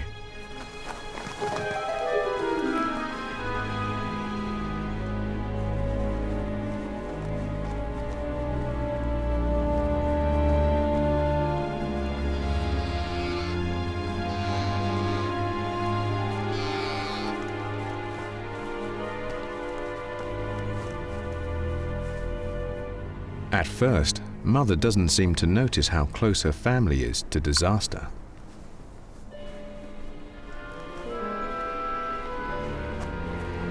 But the big sister rushes for help.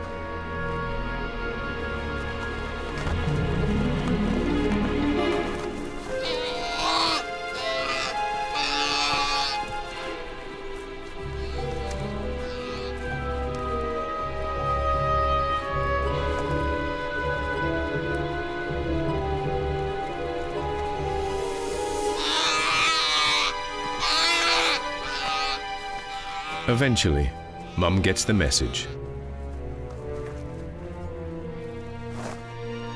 An expert in excavating snow caves, it doesn't take long for her powerful limbs to dig their way in and reunite the family.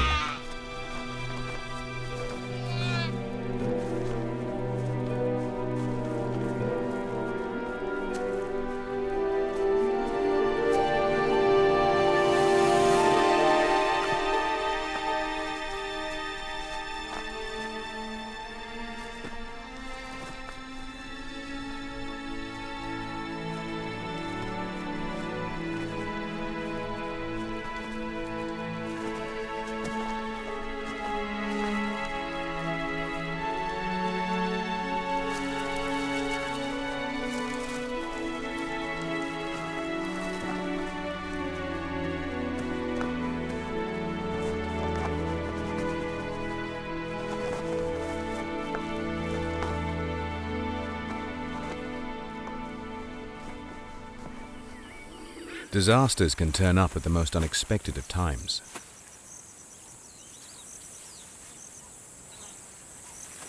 A lion couple, in a romantic mood, decide to take some time out to get intimate. But on the dangerous plains, it's risky to drop your guard.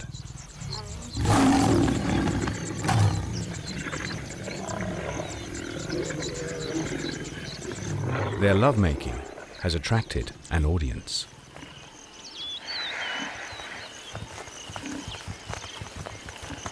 Lions are a deadly threat to buffalo, but when they are caught off guard, it's the giant cattle that have the upper hand. The lion tries to stand his ground, but then realizes he's losing his mate.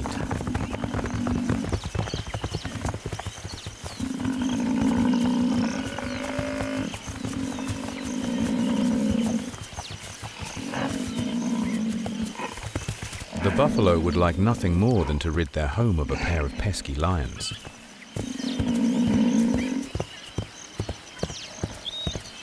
And with over half a ton of angry, horn-tipped herbivore on their tail, the lions wisely retreat.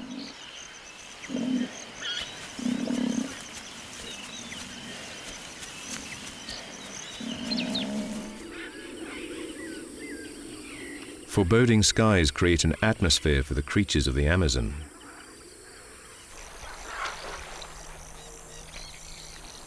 The capybara family is enjoying some time out of the water.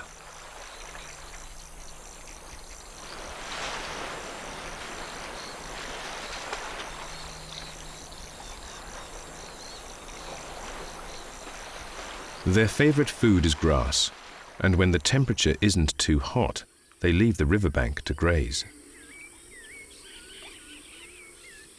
A caracara offers a pest control service, picking off fleas and ticks.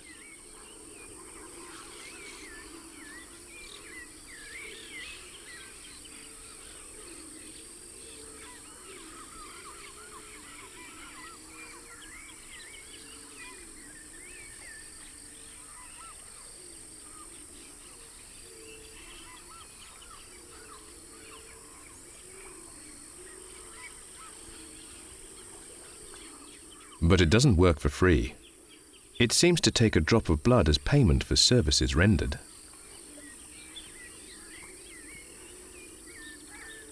The predatory bird is no threat to the family, but is not the only hunter on the prowl.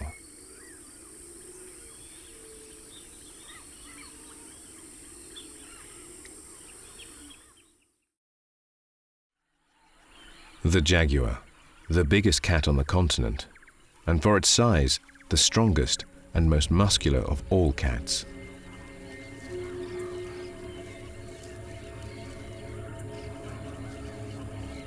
Its favorite food? Capybara. Many birds hop around the capybara. They could make life difficult for the predator, offering an early warning system.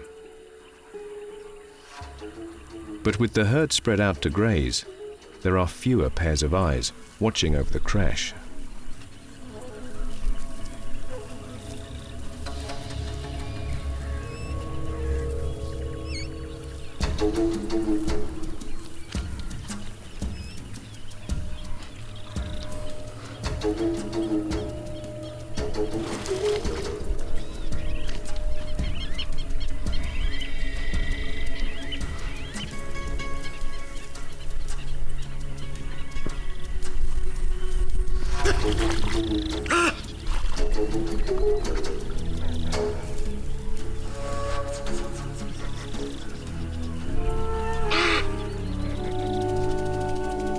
The capybara's main line of defense is to dive for cover.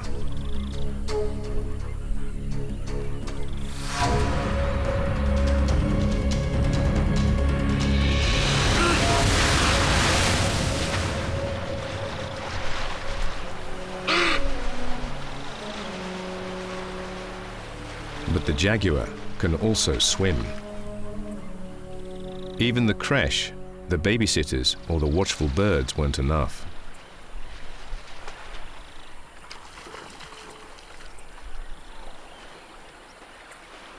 It's a fact of life that for all creatures, sooner or later, disaster will strike. Whether or not they survive is partly luck and partly good decisions.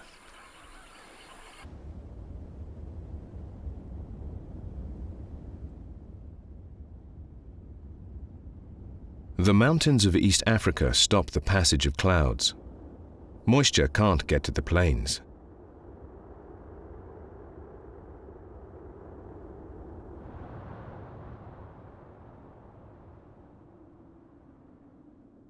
As the landscape dries, the animals are feeling the pinch. They need to take action, keeping the herd on the move, going from waterhole to waterhole. But this one, like so many others, is drying up.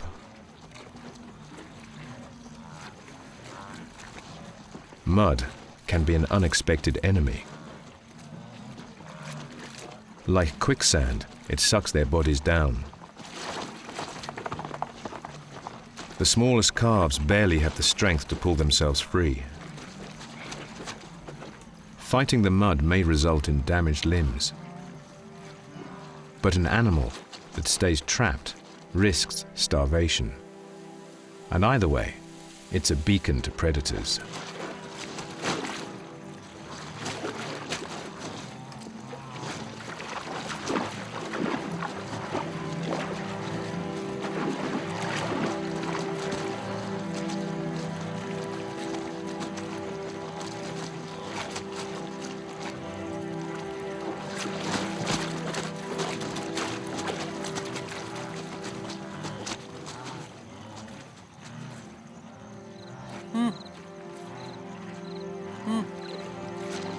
Luckily, the lion pride has recently eaten and needs to rest up in the shade and digest.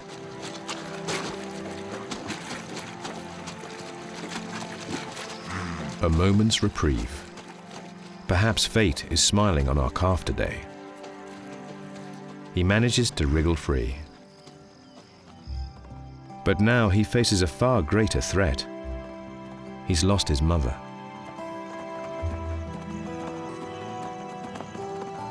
He tries to find comfort, He now faces a terrifying prospect. He can't survive without his mother's milk.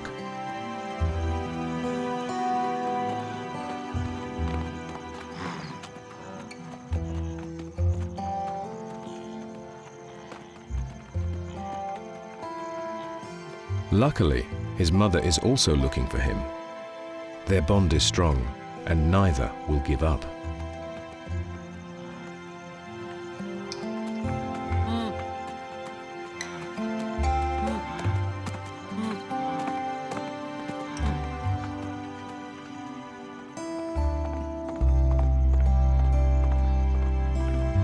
Exhausted and thirsty, she finds him just in the nick of time.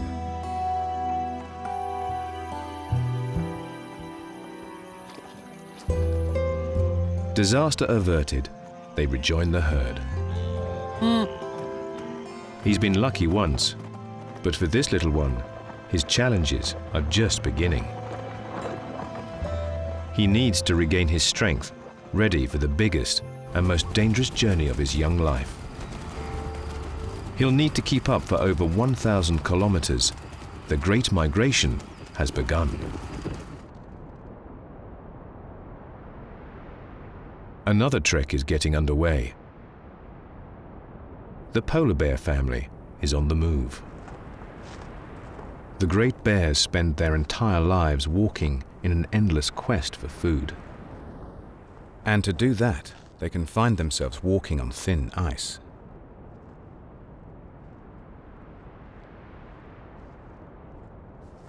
Sea ice that covers the Arctic during winter. It can be 20 meters deep. Despite the cold, the waters beneath are teeming with life, drawing in other polar specialists to breed.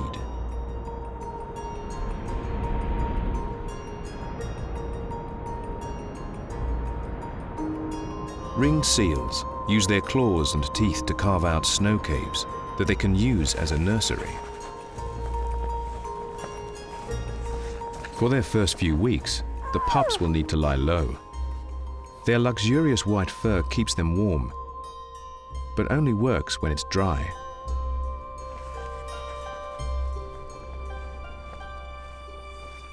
So the pup must stay alone, while its mother uses holes in the ice to dive for fish.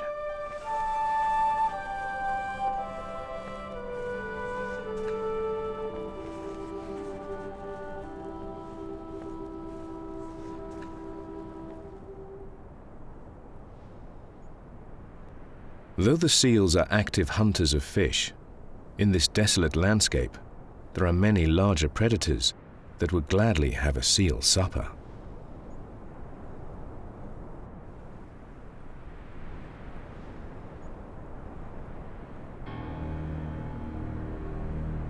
For now, the mother enjoys a brief respite from the cold seas, affording the pup a chance to feed.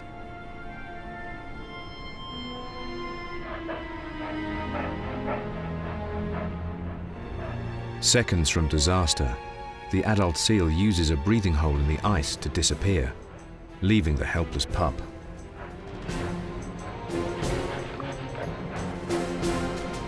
The pups are designed to stay dry above water thanks to their woolly coats. But this brave pup's not afraid to take the plunge.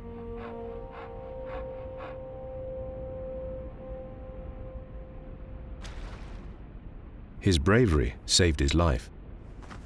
He's a bit cold, but alive. It's an eat or be eaten world.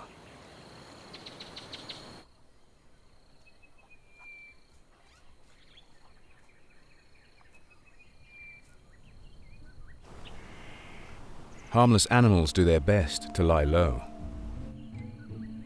Dickops are camouflaged, hoping to sit on their nest undetected. But there is one egg thief they can't fool.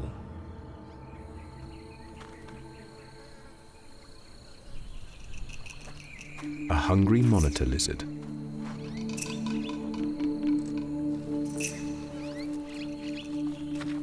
It looks like a tragedy is imminent. But these feisty birds are not going to sit back and take it.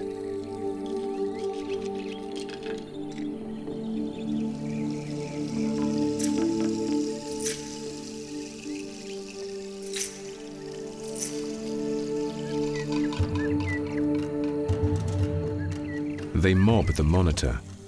Imposing wings and sharp beaks drive the message home.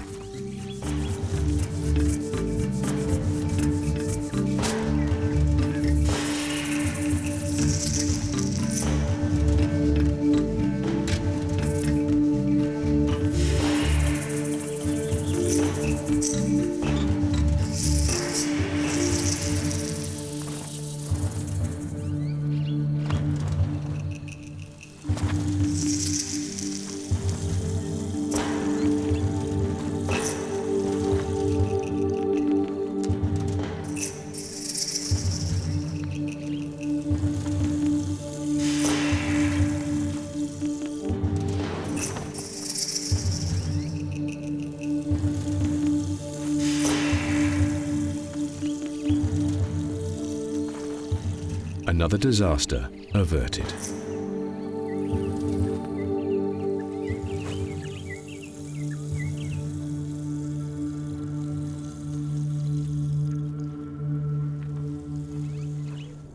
It doesn't matter how big or small you are. Every day you step out in search of food, you are putting yourself at risk. A scorpion, a top predator on the prowl. It hunts insects and other tiny prey.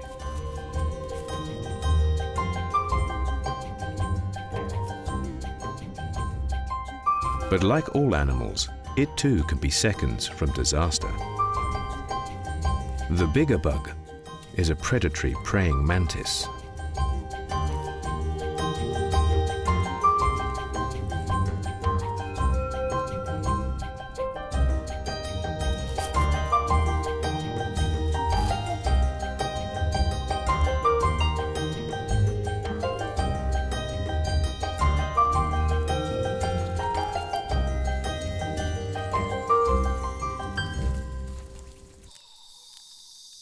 In the jungle, a beetle seems set to meet another disaster.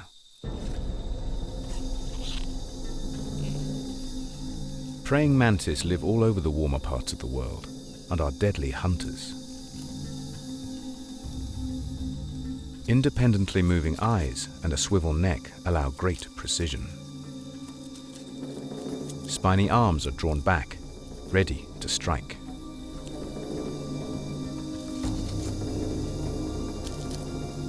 Instead of moving and blowing her cover, she freezes, letting her prey come to her.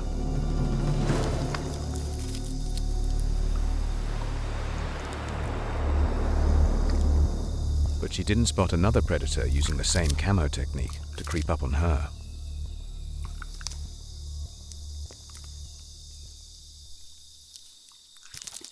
The master of disguise, the chameleon.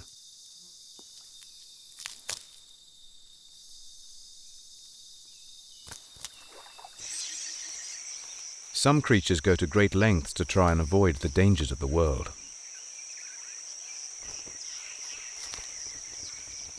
Various species of weaver bird construct elaborate nests, woven baskets to keep their precious youngsters safe.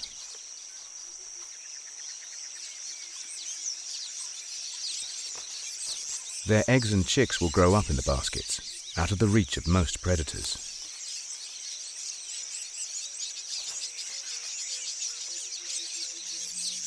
But eventually the day will come when they have to fly the nest.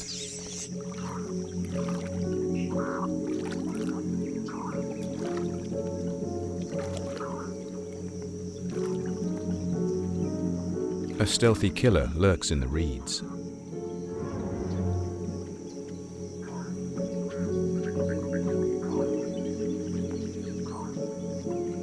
This is a shoebill, an anomaly that looks like a giant bizarre stork, but is probably closer related to pelicans.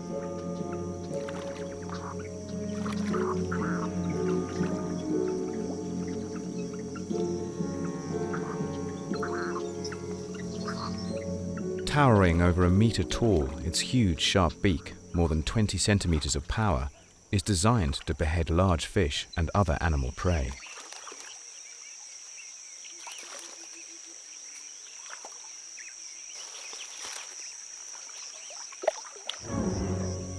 Its beady eyes have spotted movement. With patient stealth, it moves in. The weaver chicks are getting too big for the nest, but they are not quite ready to fly.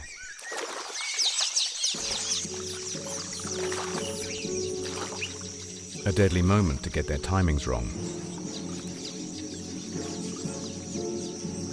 Disaster. Waterlogged and helpless, the chicks are sitting duck.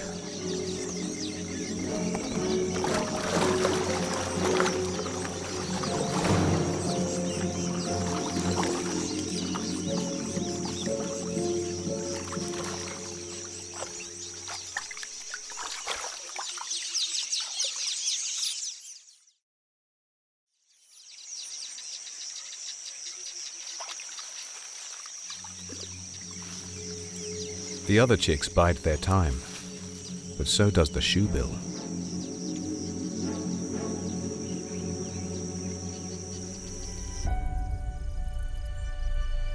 Out on the plains, hot, dry days cause storms to build.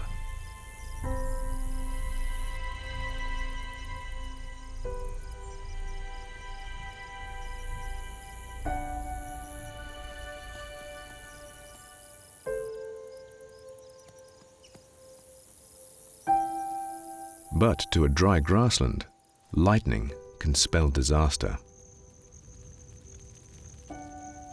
It only takes a spark. The results spread like wildfire.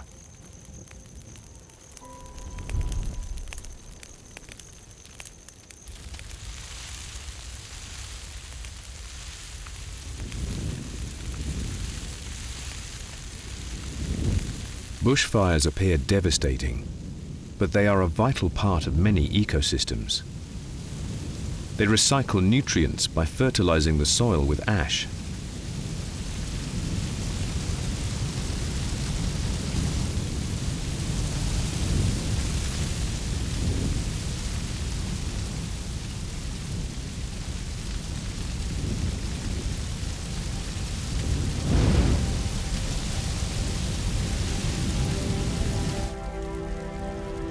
But regardless of their benefits to the landscape, they can spell disaster for the animals of the plains. Creatures that have size and speed on their side can outrun the flames.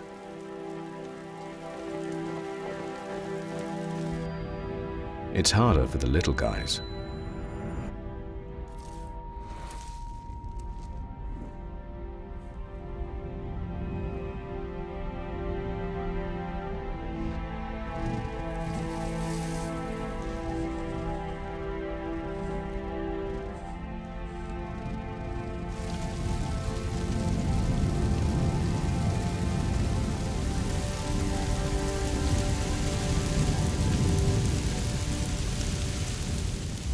The wildebeest herd watches as their home goes up in flames.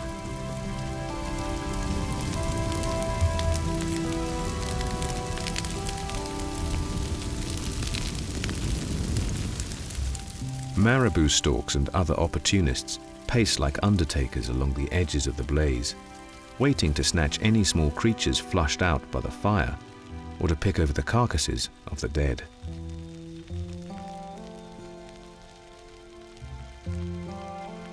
At ground level, it's carnage.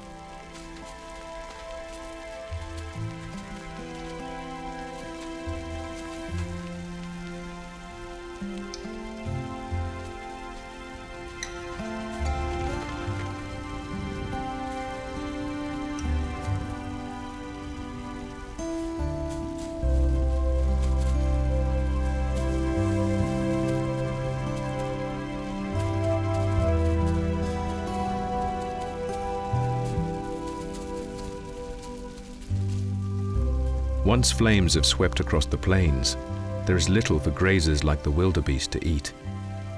Once again, the herd must move on.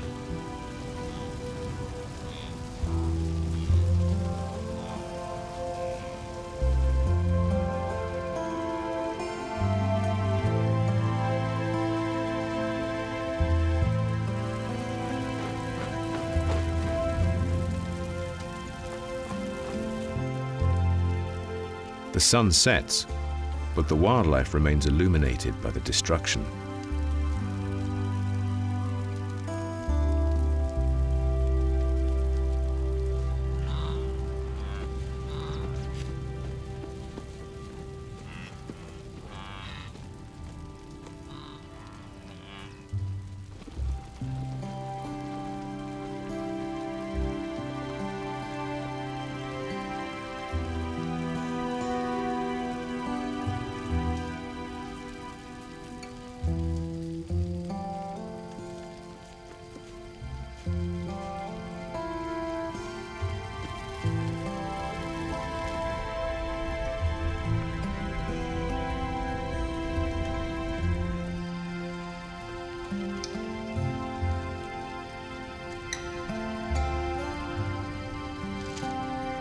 There are still some that benefit from the death of others.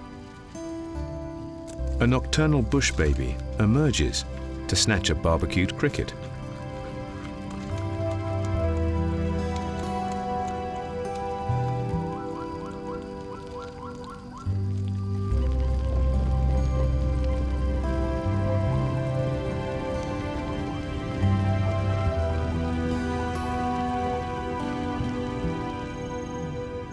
By dawn, the fire's burnt itself out. Animals pick over the charred remains amid a fog of ash.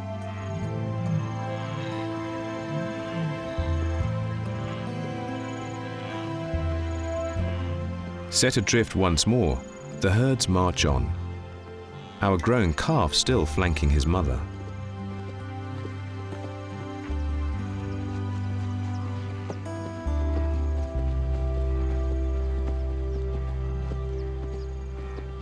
Once they get clear of the scorched earth, dry grasses give the wildebeest a much-needed meal.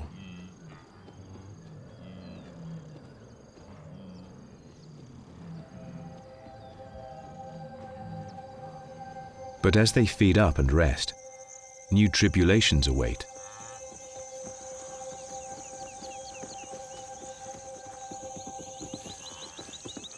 They have been herded together by the flames, something that doesn't go unnoticed by the local lions.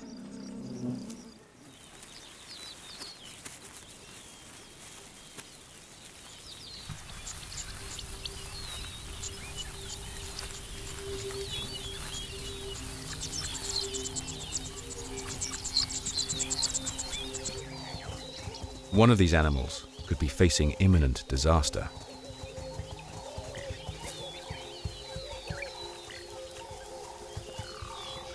The lioness creeps closer, keeping low, her sandy body hidden in the grass.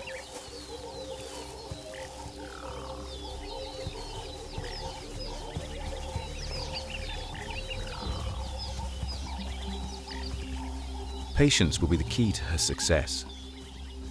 She needs to take her time, pick a victim wisely, and carefully choose the right moment to strike.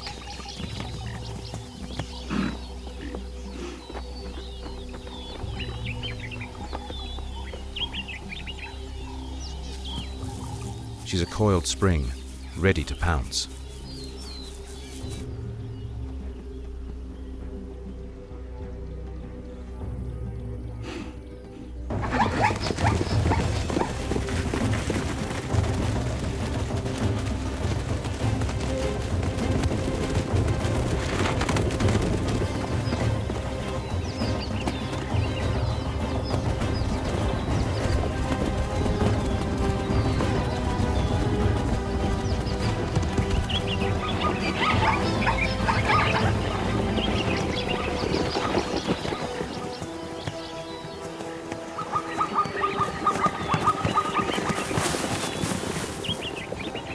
She misjudged the power of her prey.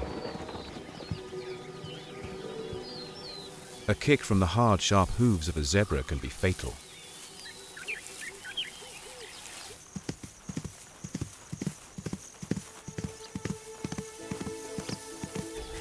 This time, she was lucky.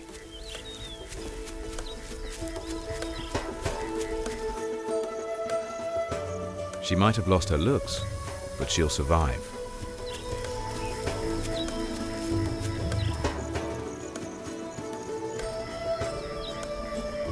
It was a close call. Her cubs came close to losing their mother. A reminder that it's not always predators who have the upper hand.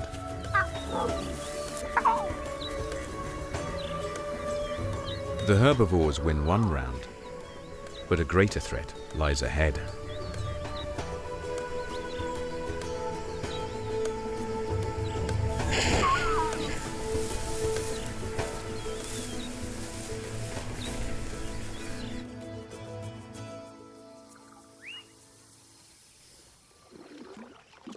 The drying plains are hard on the herds, but the summer's tough for these guys too. The river's drying up, and crocodiles are forced together, hungry, grouchy, fighting over every scrap and waiting impatiently for food to come.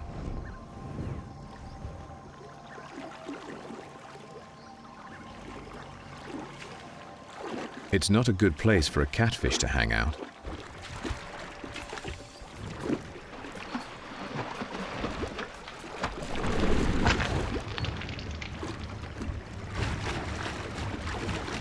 They know that a banquet will soon be served. They just have to sit tight and let it come to them.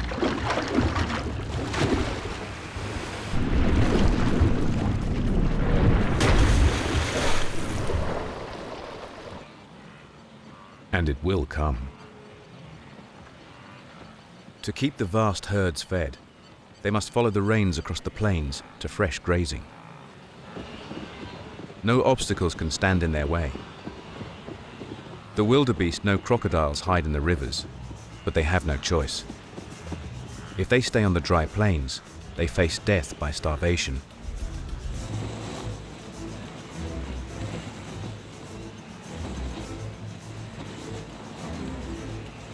They are hesitant, but failure is not an option.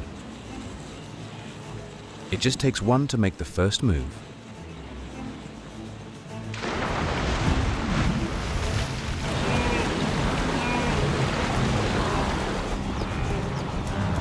The building pressure from animals at the back pushes the front line to take the plunge.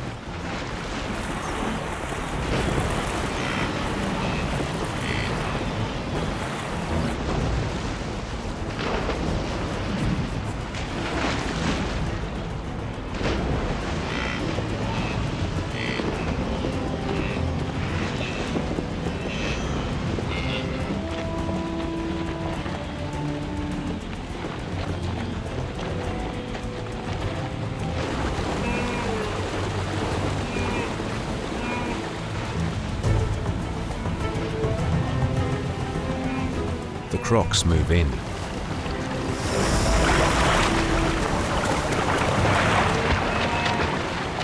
Success is not guaranteed, but there will be plenty more opportunities.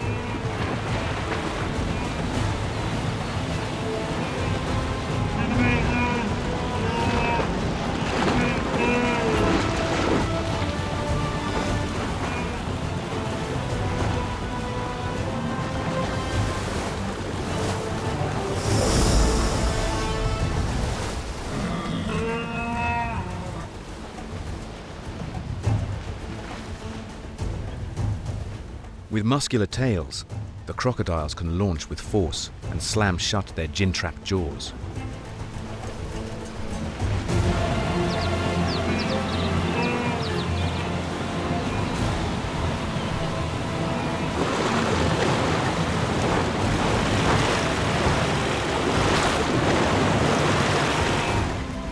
It seems nothing can distract the wildebeest from their mission. The more animals in the water, the better each individual's chances of avoiding an attack. Of course, not all of them will make it.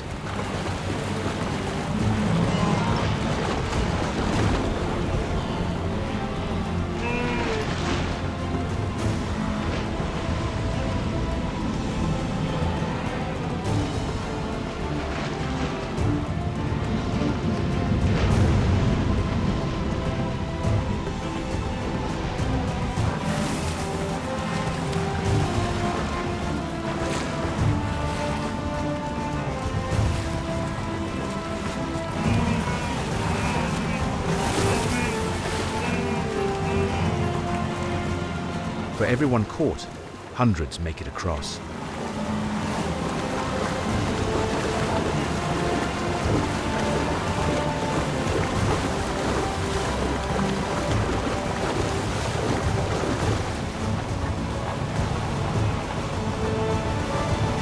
It's their destiny to survive, and for those that don't, their bodies will ensure the crocodiles a healthy future too.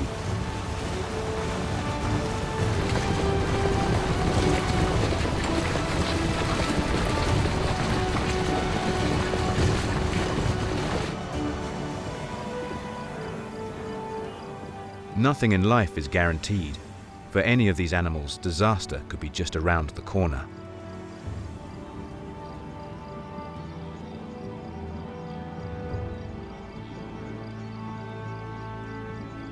Luckily, many have made it through to another day.